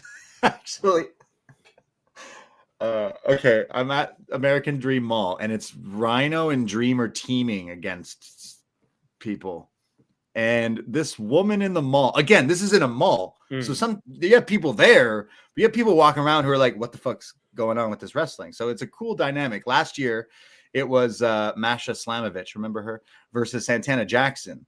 And this family walked by us, and we could hear them being like, "Is that Michael Jackson beating up a woman?" It's like you're not wrestling fans. It's just a mall. This woman walks by and asked me, "Hey, is that Tommy Dreamer?"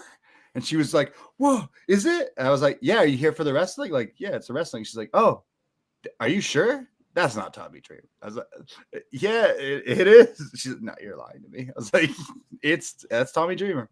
Was this a snub here? Because it just said like TNA president Carlos Silva and Tommy Dreamer is sat right next to him. You see him. No name graphic at all. They don't say anything. And then you just hear Booker quietly go, like that woman at the mall, go, yeah. Wait, is that Tommy Dreamer? Wait, is that Tommy Dreamer? And Vic is almost like, we shouldn't have acknowledged him. And it's like, yeah, Book. I think you're right. That's Tommy Dreamer. Is he banned? I don't know. It was just really weird. Like, why would you not? Like, this is a, former WWE superstar. He's in TNA. He's front row. Like, we acknowledge fucking all these other people. We acknowledge a lot of people, but more people know who Tommy Dreamer is than Carlos Silva. I know he's the president, and they've shown him at these shows. It was just really weird they didn't acknowledge him, and the fact that Booker even sounded like, wait, is that Tommy Dreamer? Like, considering TNA NXT crossover, we haven't had Dreamer being brought in, so maybe he's on the naughty list, like Tessa. They're worried he's gonna jump the barricade. Yeah, maybe it's Paul Heyman who's like, he's not allowed to be here. He's not allowed to be at a show I'm near or something. It was pretty funny though. Yeah, they just completely. Maybe it was the ponytail threw them off. They didn't realize it was him. I still love Tommy Dreamer, but I've just seen. Okay, I've just seen a tweet from Tommy Dreamer. Please don't give at Vic Joseph at Booker T any grief. They can only see from their monitor. I got there late. It was dark arena. I'm wearing all black. I missed catering. I was hungry. I ate my NXT Gold Rush Golden ID. I thought it was a golden chocolate bar. What? Wait a second. Tommy Dreamer says he missed catering. He's lying. He's lying. What is he talking? He's lying. Just like, I mean, look at this. It's so funny. He looked great at American Dream Mall. Carlos Silva and his security just behind him. Tommy Dreamer got snubbed on NXT tonight. All right. Yeah. Where was his nameplate? Love it. What the fuck is this? All right. So we go. The president is there because Tommy Dreamer books TNA, writes TNA. What does he do for TNA? He does something. I think he's one of the bookers, and he wrestles there way too much. Still, I believe. Right. Yeah. Bless him. He was kind of wrestling at American Dream. He didn't do a whole lot, but bless him. Triple threat match for the TNA Knockouts Championship. The champion, NXT's Kelani Jordynne, taking on the challengers of Jordynne Grace and Ying Lee, former Ying Lee. Ying Lee, who was at LYL, not last year, YLY, I believe. Yeah. Ying Lee. Yeah. Formerly known as Zaria here in a triple threat match for the Knockouts Championship. Early on, we get Lee's the kicks right away, where all three of them were like going back and forth here, which I thought was a cool way to start. The crowd were like not necessarily super into this one, but early on they started realizing, well, there's some good stuff here. They got into it. Yeah, they eventually like got into it, which I thought was pretty cool. But we have like all three of them kind of attacking each one. Obviously, the storyline with Jordynne Grace and Kelani Jordynne has been going on here, but the story of just TNA not having a TNA wrestler as champion. So Ying Lee being the only one of TNA really here in this match. She hit some Mongolian chops here that looked really good, some Mongolian strikes. There's then a double like stomp from Kelani to Grace after she catches her. Kelani then hits Grace with the execution sit-out face-buster move and then hits a frog splash to Grace, but then Lee hits a senton to break up the pin. It looked like she was almost like a split second off, and the crowd started to boo, like, oh, that was a 3. But the match continues. There's a drop kick Samoan drop combo from all three where they're, again, doing all moves where they're hitting each other. Grace hits a German suplex on Kelani as Kelani suplexes Lee, so that was pretty cool as well. There's a sweet spot where Kelani goes for what looks like a roundhouse kick or a super kick to Lee, but she catches the foot and turns it into this sweet looking like submission very fast here. This is when Grace tries to then break it up by going for a power bomb on Lee, but she doesn't let go of Kalani's leg, and she's like fighting for her to power bomb her, but she's like, no, I have this submission. So therefore, almost like it was making it more painful for Kelani. I kind of like that. Who's then kicking her in the gut. So like everyone's in pain here right at this point. So eventually finally pulls her off Kelani and hits her with a huge power bomb. And then Kelani breaks that up. So Grace power bombs her, but then that is broken up. I thought this sequence was pretty cool. There's then a spot where Grace gets sent out, and now it's Kelani and Lee alone in the ring. Kelani goes for her 450, but misses. No water in the pool there. And then Grace comes in and hits the torture rack on Kelani. But then while she goes to pin her, Ying Lee hits the Robinson special, the spinning roundhouse kick to Grace and Kelani, and then pins Kelani Jordynne to become the new TNA Knockouts champion. Yeah. New champ, TNA, taking back the championship, and maybe even more importantly, on an NXT show where we've seen Xia Li on for many, many years before. You had Vic Joseph on commentary saying it's been a long, long road for Ye, like coming all the way to win this, and like hyping up that she's had this like bumpy road and everything. It's like, yeah, because you guys fired her because you let her go. Well, they did the same with Dana Brooke, Ash by Elegance, where they had her win the title in NXT because there is that history there. And I think the NXT crowd are going to be behind them a little bit more. I thought this was a shocker. I thought this was a shoo-in for Kelani to retain here, especially doesn't feel like she's been champion as a heel all that long. And I thought there was more juice in that.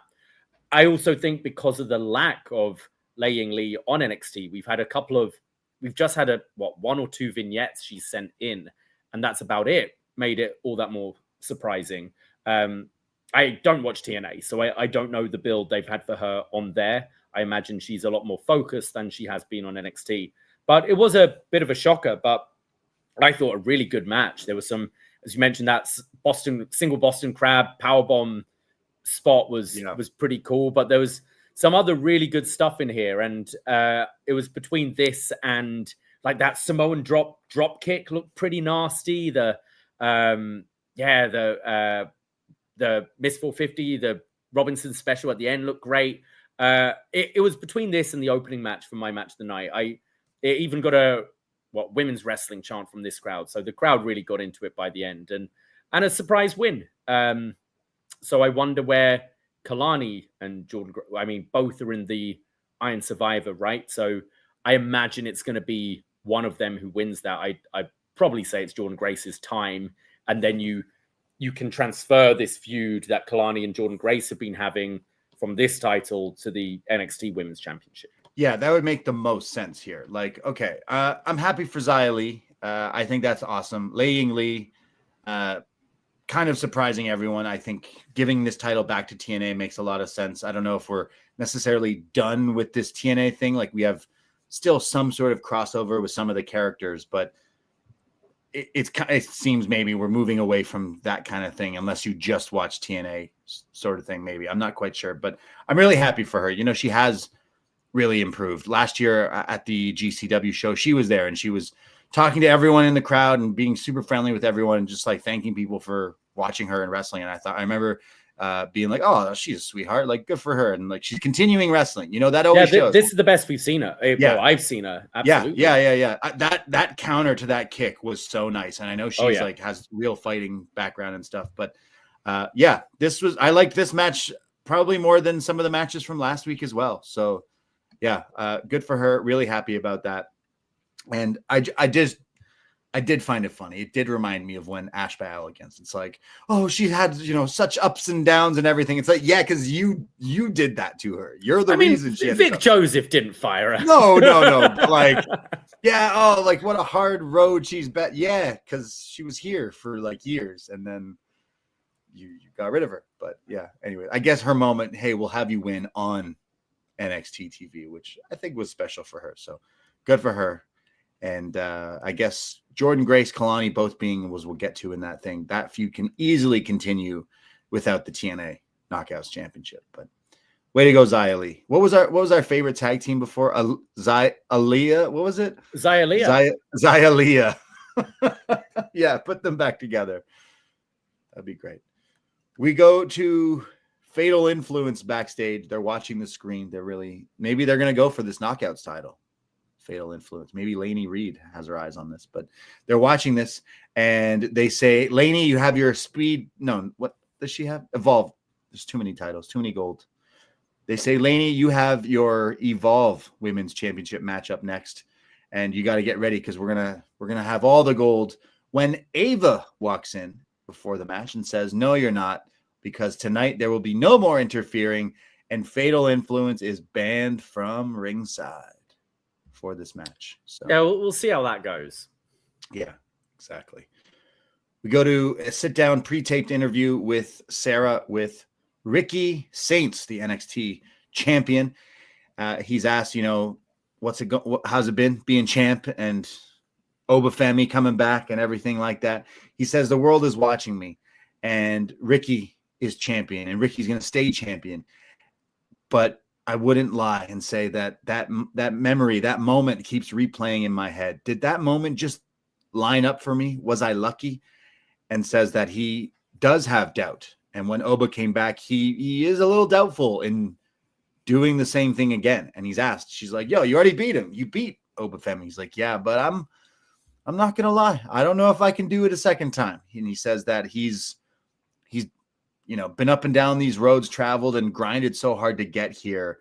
And it's not going to be all for nothing because he loves the pressure. And Ricky Saints has all the pressure in the world. And that's when he's the best. And he says, I will beat him. And if I can't, then who can? But I can. So Ricky Oba 2 at Deadline in a few weeks. I've got a little theory with this. I think Ricky is winning this match. Okay. But I think Ricky's turning heel. And I think Ricky's gonna have some help from a big Nigerian guy called Omos. What? That's crazy. Okay. Well, Omos has signed a multi-year deal with WWE. Right. Like he ain't going anywhere. He hasn't been on TV for a long time. He's done the odd like AAA and Noah thing. Okay. But it's been nowhere near main roster. They clearly, the fact that they only re-signed him a little bit ago They clearly see something in him and want him working. Yeah, he's tall. Like, yeah, I mean, but look at the guy. He's a monster. I think Ricky with a heater of Omos.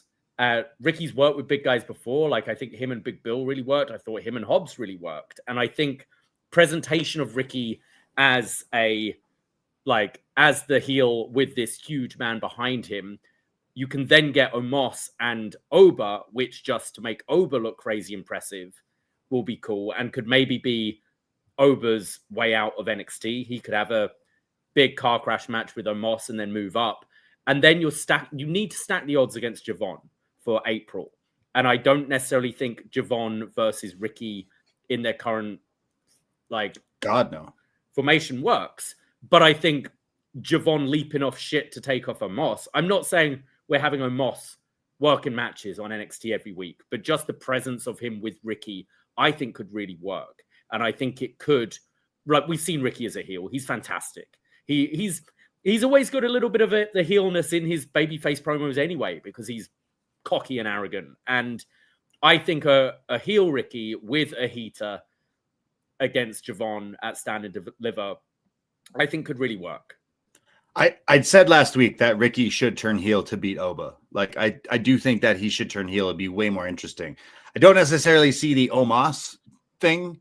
I don't know if I need to see him with like a security guard or a group or anything like that, but I do think he needs to change what this character is. He needs to have that swag, and I don't know, baby faces. It's hard to be cool and be a baby face, and I don't know. I feel like he fits way more as a heel. And if you were to retain a Deadline, go into New Year's Evil, I mean, if he's a heel there, you could tease the Javon thing, but yeah, like if you had a heel Ricky all the way into Stand and Deliver and then a Javon, that could be something interesting. But I don't know. I don't know about the Omos thing.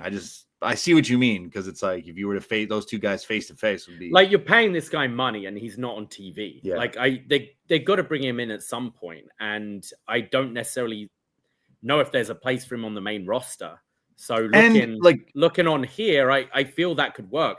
I'm thinking of just Oba throwing that guy around, and just to make Oba look like this absolute killer on his way out. Like, could you do with anyone with Ricky? Like anyone who's like a bigger guy, like Jasper Troy. They've had history, right? Like, they had the feud. So. I don't know. I that was just an option where I think could be a big shock. I think it could be you can even have Ricky playing it off for a few months. Like, you can be like, like Punk with the Shield. Like, I didn't ask them. I don't know what's going on there. Right. You can have like this ambiguous, hey, did Ricky help him do this? So you could even play that for a couple of months. I don't know. I feel it could work. I think we've seen it. I thought just like the visual of him and Big Bill always looked good. I think that kind of, Sean Diesel, that kind of thing, it aesthetically it always works. And I think for Ricky, who is undersized, and I think that is something that goes against him and can hold him back. I think having something like that will help him, just presentation wise. Yeah. I know. He definitely needs something. Like, I think he's such a good wrestler, such a good speaker, but there's something. Maybe it's just I don't like the babyface aspect. Like, he won the title, and it's like now he's doubting himself. I think that's the thing as well. Like, that's kind of I didn't think this until this interview, and when he doesn't use the word fluke, but he almost made it sound like, oh, I got a fluke win over over Oba. I don't know if I'm going to be able to do that again. And it's which makes you think, is he thinking, okay, how can I beat this guy? So no, like last week, same thing. Like, they had the final face-to-face because of the week before being cut off, right? And it's like, just even that, he was like, oh, well, you won, but okay. I do think he needs to flip-flop, or at least cheat to win in some way to solidify that he's a bit of a cheeky cunt, I guess. But I feel like he'd be more interesting as a bad guy. But I think I say that about everyone, but it's wrestling, so it's true. Of like, once Cody wins the big one, he's kind of boring. When Hangman wins, he's if you're gonna flip Ricky, you really need Trick to move up. You need Myles to get hotter. You need some of these baby faces to get hotter, right? Yeah, absolutely. Because whoever wins Iron Survivor faces Ricky at thing. And like Javon, I don't know if that would be way too early. So maybe one of the other ones. But yeah, we want heel Ricky already. Even last year at American Dream Mall, GCW, he came down the escalator. It was a big deal. And like a year later, he's NXT champion already. Yep. So yeah, we'll see. Put him as a heel. Book it. We go to our next match. It is the Evolve Women's Championship. The champion, Kendal Gray, taking on Fatal Influences, Lainey, Reid. We got Rosenberg back on commentary for this one. No Fatal Influence because they're banned from ringside. Wink, wink. Lainey starts to just stomp a mud hole dry here. She's putting the boots to Kendal here. Lots of stomping. Must be a big Stone Cold fan. Commentary are really bigging up Kendal Gray here. Even Booker, Vic, and Peter can all agree that they're good. But Booker obviously loves Lainey Reid. She must have worked reality of wrestling.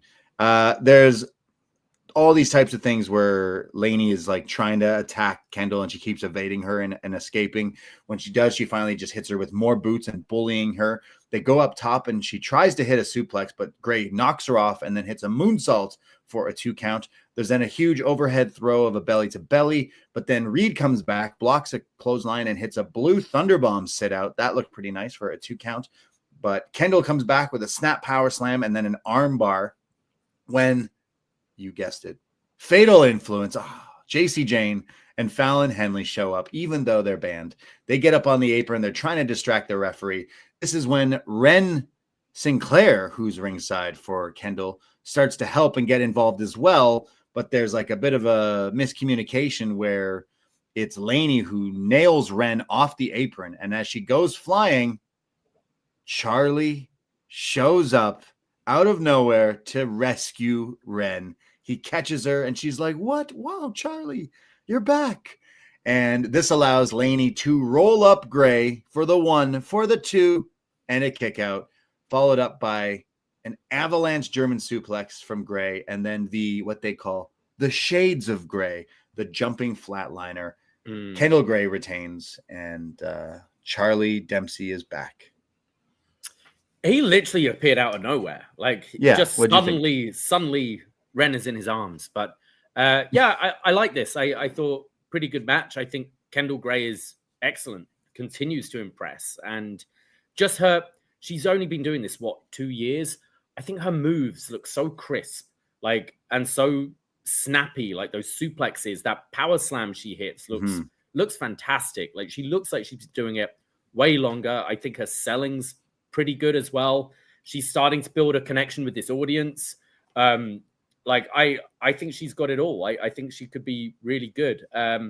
And Lainey played her part as well. I'm not completely convinced yet. I think this character stuff I haven't been particularly liking, but I thought, again, I kind of preferred this to a lot of the matches last week as well. I thought they had a really fine match, these two.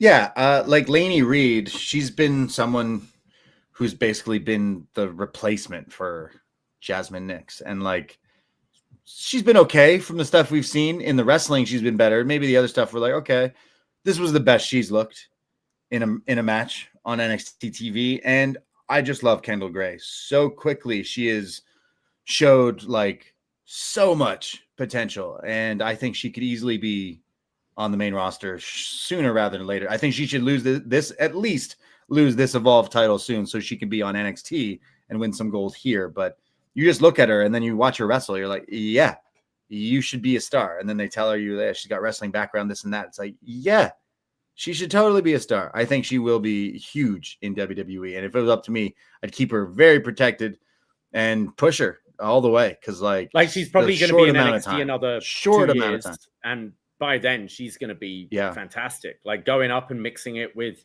Roxanne and Stephanie and those, she'll be great. Yeah, I thought Rosenberg was really hyping up Evolve on the show with the 2 matches. Hey, you might not know who these people are, but you should. And they're good. And yeah, if you watch these 2 Evolve matches, they were better than most of the NXT matches from both of these weeks. So it's all about that Tubi, baby. You got to watch that Tubi. But Kendal Gray put the stock in the gray area. Her gear is gray, the shades of gray. She's great, really. But yeah, loved it. We go to Dark State backstage. I guess the fatal prophecy didn't come true, unfortunately. Dark State backstage. Dion says that even though they're tag team champions in NXT, it's time that I bring some singles gold to the group. And they say that they're going to go watch the main event tonight. They're going to get the eyes on Trick and Myles to see what happens, see who's added to that match. So they go and get ready for that. But Dion in the Iron Survivor. Speaking of Iron Survivor, John Cena. He's here to pick the 5 women for the Iron Survivor match. And he goes through the people, the women that he has selected are Sol Ruka, Lola Vice, Kelani Jordynne Grace, and the woman we were just talking about, Kendal Gray, to make up the 5 women in this match. And if you ask me, this one sounds a whole lot more fun and interesting and better than the men's one, in my opinion. The men's one sounds okay with some of the people in it, but this one sounds pretty good. This one's going to blow that one away, I think. So, yes, Sol, Jordynne Grace, Kelani, Kendal Gray, and who was the other one? Lola. Yeah, that sounds great. Yeah, that sounds great. And again, like just saying about Kendal, this is her chance to really step out and shine. But do you think Jordynne Grace for this one? I think Jordynne Grace Jordynne Grace needs to be NXT champion. There's kind of unfinished business there with her and JC, and I think you then have Jordynne beat JC, and can then continue the feud with Kelani. Yeah, that makes the most sense. Like, I don't see Kelani as a heel being booked to face JC, who's a heel. No. Like, you got to go back to that story. And I would much rather have Jordynne Grace win this title. Like, she's been killing. She's had some good stuff in NXT. We've seen Lola JC already. Right. You could do Sol JC. I mean, Sol doesn't have the titles now, but I feel Sol and Zaria, that's going to happen. Yeah. And again, it's, as we said, if it is a TV special, whether you just do a outside bet in Kendal, which I don't see them doing quite yet. But Jordynne Grace makes the most sense at this point. So, like, in the men's one, I said earlier, like, oh, I'm surprised Josh Briggs wasn't in it. I'm surprised in this one, Zaria is not in it, considering Sol's in it, right? Like, yeah. Does that not make sense? Maybe. Or are we going to have Sol's leg injured and Zaria take her place? It's revealed that, backstage attack. Right. And then Zaria wins the title. Zaria takes the place. Zaria wins the title, and then we get the footage of it was Zaria who attacked Sol. We'll see. But this match does sound good. Like, my one thing would be if I would like Zaria in it, but I guess she won the speed title, so she's busy with that. But yeah. Next week, the women for the Iron Survivor match will have the Women's Iron Survivor Summit next week, as well as Josh Briggs versus Tavion Heights.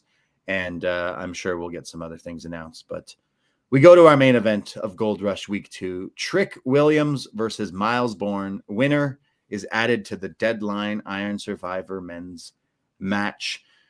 Whoop that Trick. New York is excited for Trick Williams, but right away, Trick attacks Myles here as the bell ring. He starts putting the boots to him, beating down on him as we see all the others from the Iron Survivor men's watching backstage.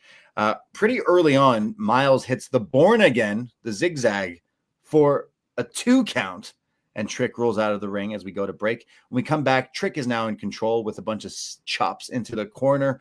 Myles fights back with a series of uppercuts, and then Trick hits the Attitude Adjustment. Shout out John Cena. Yeah, no one there was blind to this as they were to Tommy Dreamer. No one called this, but this is clearly an AA, right?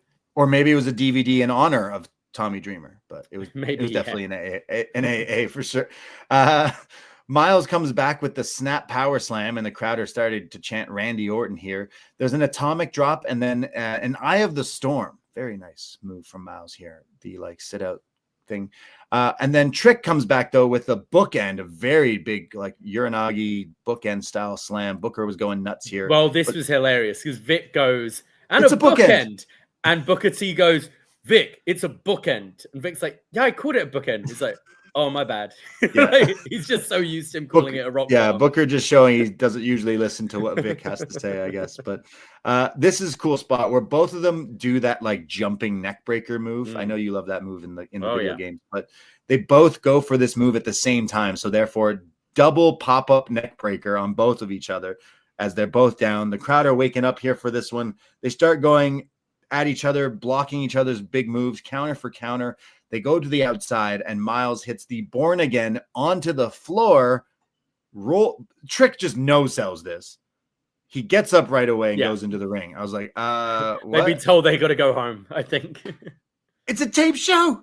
It's not even like True. Tape. Yeah, no, you're right. So Myles rolls him back in, or I guess he doesn't because Trick just gets up. And then in the ring hits a third Borne again, the zigzag for the 1, 2, 3. I don't know what it was. Trick, I don't think he had boo-boo face, but he didn't sell the Borne again. And then when he was just laying there, he looked so bored with his eyes open, like, is this over with? Can't believe I have to job to this guy, essentially. Myles Borne wins the match. He will advance to the Deadline Iron Survivor. But as he's celebrating, Dark State strikes. The lights flicker. The music hits. They come out, and they start to beat down on Myles when Joe Hendry, Leon Slater, and Javon Evans run out for the save, therefore telling us that we're going to get a tag team match play very soon, I'm sure, possibly next week between those four. But yeah, NXT goes off the air. Gold Rush. Yeah, I think you're also going to get a lot of Dark State in that Iron Survivor match. I'm calling it now. There'll be a point where someone is locked in the penalty box and Dark State don't let them out, allowing Beyond to pick up some wins. Trick's pretty hit and miss. I know what you mean about a bit of boo-boo face, but I actually thought this was one of his better matches. I thought the action here was pretty good. Was surprised they put Myles Borne over. I am just scratching my head right now what they are doing with Trick. Like, I think it feels like both Trick and Oba are ready for a call-up, but maybe main roster aren't ready for them yet, and they're just treading water. I feel like this feels like the third match where I'm going, is that it for Trick? Was that Trick's last match? Yeah. So I don't know. I don't know where you go from him. I feel he's ran his course in NXT now.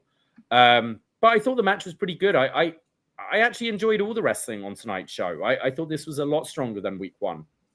Yeah, I think wrestling wise, right? Yeah. Like, sure, you had the bigger stars, if you will, on last week's show, but the people who don't usually get the TV time or opportunity really shined here. Like your Kendal Grays, the Evolve men's match, Jackson Drake, Legacy, like that was standout. The triple threat TNA women's title match, that was pretty good too. So I actually really enjoyed this week's compared to last week's. Like the wrestling on this show was way better. Yeah, than last absolutely. week. It made this week made a lot more sense. Maybe they had more to prove, chip on their shoulder and everything, but they definitely did stand out on TV. And then like we have a bunch of the Deadline stuff set up. Like I imagine Izzy versus Tatum. I imagine, we know we get those 2 Iron Survivor matches plus Ricky and Oba. That's 4 matches already, and 2 of them go 30 minutes. So, do we have another like Blake Monroe North American title? Oh, right, yeah, forgot about her. I guess so, right? Sol Ruka rematch. Yeah, maybe. Right, because she's healthy again. She kind of is owed that, I would say. But yeah, our Deadline taking shape a little bit. That's in a few weeks. But those Iron Survivor matches are pretty fun. And looking at some of the cast and crew in these Iron Survivor matches, I think this year's could be pretty fun to watch too. So definitely absolutely. It's one of my favorite events they do. I think those matches always really deliver. So yeah, I'm pretty excited for this one. And curious where they go with certain things. We've definitely got some stories cooking, like the Zaria Soul one being the main one, where we're going with JC moving forward as the champion. I don't see it being a long title reign. And just a bit of curiosity, like with, as I said, Trick and Oba. Like, are you sticking around? What's going on? Yeah, both of them. It's a weird time. Like, you can't put them in the Rumble. They're not going to be... It's WrestleMania season, technically, soon. Survivor Series kind of starts that. And is there a place for them right now, or do you keep them in NXT for that cycle and then you bring them in? I mean, you could always, like...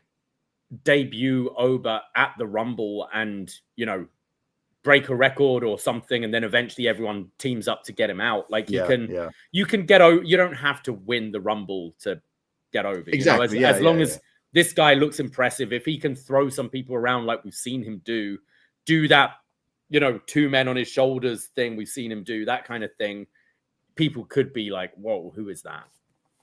It's possible that could happen, but I think Ricky turning heel is something we need in NXT. Like Oba was a bit of a tweener champ. He's like the heel, but we liked him because he's like the dominant, but he didn't necessarily have enough like challengers that we bought were going to win. Yeah. And I think Ricky as a heel, it would be the other shoe on the other foot where it's like, now we need some baby faces. I don't know. Oba was kind of a heel, you know, you had Myles and you had these like weird challengers, but I don't know. The men's division NXT has been the problem. And I think we can slowly turn it around. But like if you got guys like Sean Legacy and Jackson Drake, we could be bumping them up on NXT TV and see what we do with that. Even North American title picture or Ethan Page back in the mix and stuff. But I'm not sure, but we shall see. We shall see. But so week 2 better than week 1. Absolutely. Wow. Doesn't look like we have any feedback. All right. So, but that's okay. We've gone long today. Thank you for sticking around. You can find us this Sunday at 2 p.m. on the YouTube. So War Games is this week. Yeah. Oh shit. Yes, I watched Brock Lesnar fall on Monday Night Raw. Got me real excited for Survivor Series this Saturday. What do we got? Quick predictions. Tell me who you think is what's happening. I think the cards first of all. I think. Don't know. Well, we've got the 2 War Games matches. Oh yeah.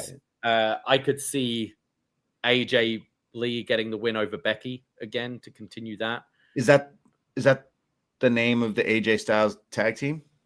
It is, yes. Or do you mean the person, AJ Lee? I have been enjoying, like, people have picked up on Becky's Twitter, like she's doing the Donald Trump caps thing. Yeah. But I've just realized she does it for a promo as well, and it's not overt because she's not doing the Trump voice. She's obviously in her Irish accent.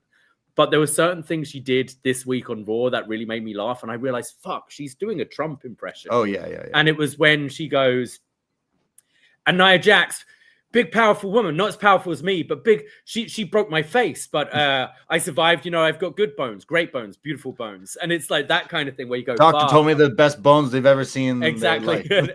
I realized, oh man, but it's so like, you know, being a female and not doing the voice, you can completely get away with it. I think Becky's been fantastic, but I see that AJ Becky feud continuing. And therefore I think maybe you have the heel men's team win that War Games. Is AJ and Becky like announced? Yeah, they're in the team. They're in the War They're Games in the teams. women's one. Yeah. Okay, sorry. Yeah, right. And then I could see Dom just getting his win back over Cena.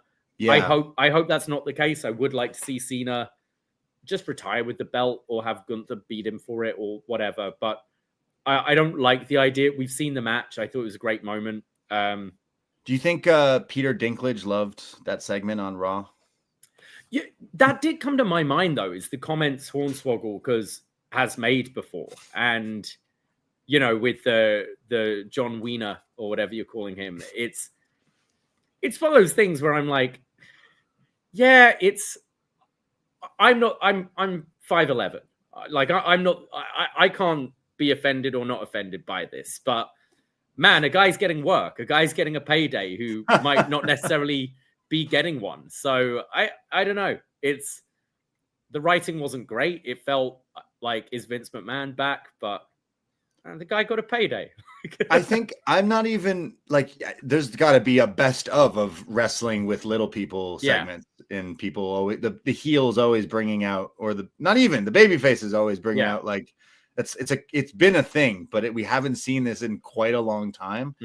I don't think I necessarily have a problem with it because, like you said, hey, that guy's getting a check. Never disrespect the minis in pro wrestling, but this is like John Cena's retiring in like a few weeks, and like this is the best This is the go home segment to John Cena's last pay-per-view. John Cena just had his last ever Raw last week, and you're saying this is what you booked after that. Yeah. And anytime myself or any other fan, I'm sure, is thinking, what happens when this is over? What do they got going on? This is what they got going on. Little people showing up to get beat up by Dominic Mysterio. I was like, oh, that was just a weird thing. I don't think I would be bothered by it in any other point, but the guy is retiring, and this is the way. Okay. As I said, like if little people are offended by this, it's not my place to tell them not to be. Right. But I'm personally not. And the guy's getting paid. So we also have. Although that dude tried to do the John. I don't know if that was on purpose, but he tried to do the John Cena slide into the ring, and he just went right into the apron. Oh my God! I think he did it on purpose, but he was full speed. He bounced back on that. So hope he's all right. I did quite enjoy Little Stu being there as well. Little Stu. Oh yes, yeah. With the bench, that was a good. And you had Big Stu filming Little Stu. It was kind of. We also have Stephanie Vaquer versus Nikki Bella for the women's championship. Okay, yeah, I liked I'm not a big Nikki fan or Bella fan really, but I liked her turning on Stephanie. I think that's a pretty cool angle. So I'm not necessarily looking forward to the match, but it could be good, I guess. But yeah, I think Cena should lose though to Dom. You do? You shouldn't be champion facing Walter or Gunther. But... Yeah. I don't know. I feel Cena should go into that match. Like the only loss should have been against Brock. Well, that shouldn't have been a thing either, to be honest. But yeah. Yeah, I don't know. I'm not feeling it this time around for the War Games. Like, okay, star power, you got Punk, Cody, Usos, Roman, Brock, Logan Paul, Drew. Like, those are some big names in this match. Don't loaded, get me wrong. Completely loaded. I don't know. My problem is both War Games matches. Like, the women's one was built really well to start with the Asuka, Kairi, Io, Rhea story. Sure, yeah. And now it's moved into can Charlotte and Rhea get along? And last night on Raw, it's now can CM Punk, Cody Rhodes, and Roman Reigns get along? It's like, it's just tired. It's like that men's one is stacked. Like it's fucking stacked. But the story going into it, and yes, you had the Seth Rollins injury, so it's a bit all up in the air. But we did can Roman and Cody get along? Did Roman and Punk get along last year? We've done it before. And now Cody's in that conversation as well. It's a little tired. Yeah, I think they've definitely beat that to death. And anything like the bloodline adjacent kind of story. But I don't know. I think the star power is there, and adding Brock, like a lot of people don't care and don't know necessarily. They just go, wow, he's back, a big star. And I think the star power is there, but I haven't been blown away by these. I do think the novelty of Brock in a War Games, which we haven't seen him in any sort of like gimmick like that for years. Like we've never seen him in a chamber. We haven't seen him in this. Like I think that's kind of cool. Yeah. Okay. That is fair. I guess we'll see what he does. But yeah, I think the team of the bad guys you said win the Vision, Brock and the Vision. Yeah. I guess. But yeah. I just like that clip of him falling. He doesn't fall a whole lot, but when he does, it's great. I guess. I liked how he gave Braun the hat. That's the passing of the torch. Is he gave Braun Breaker his. It's how he's trying to play it off, isn't he? He's like, whoa. He had his ripped jeans the other week. It's like. I wouldn't laugh. I would laugh when he's not seeing, but as soon as he looks over at you, you're like, like all the other guys were like, try not to laugh, right? We didn't see anything. Nothing happened. Yeah, exactly. Well, War Games is this weekend. It's Saturday, right? Yeah, Saturday. So we will go live on Sunday. We will talk all about it. Search Poisonrana in YouTube. Give us a follow. We'll go live around 2 p.m. Eastern time, and we'll talk all about War Games and everything else going on. We're going to talk about Dynamite from tomorrow, Okada, Fletcher. Yeah. They've loaded that up. And then, the weekend after that is Deadline. I know we won't be going live after Deadline, but we will be going live on Sunday. So, again, Sundays for the next little while is going to be where it's at with us. And Saturday night's main event, John Cena. Are you kidding me? Lots to talk about every weekend for the next few weekends is wrestling. So strap in if you're a sicko like us, I guess. But appreciate everyone out there listening. I know we've ran really long tonight, but thank you wherever you may be. Again, search us, social media, whatever you use, Poisonrana Pod, and check out all the other stuff that we've done, including Instagram, Twitter, and so much more. The Facebook page, the Facebook group, the Facebook chat. There's so many ways you can interact with the podcast. But more importantly, we are two independent podcasters, and you can support us by becoming a friend. $5 a month, patreon.com/upNXT. Oh my God, no. Patreon.com/Poisonrana. Check out our Snap Rana, GoldenEye review, Champ is Here 13, War Games Fall Brawl review, so much more. We can't do without you. So thank you very, very much. I'll save the Bret Hart, Shawn Michaels talk for Sunday. Yes. I'm very excited to talk about that. It's like Clinton and Trump, Shawn and Vince. Anyways, thank you, everybody. That is it. That is all. Take care. Goodbye and be safe. Ahoy!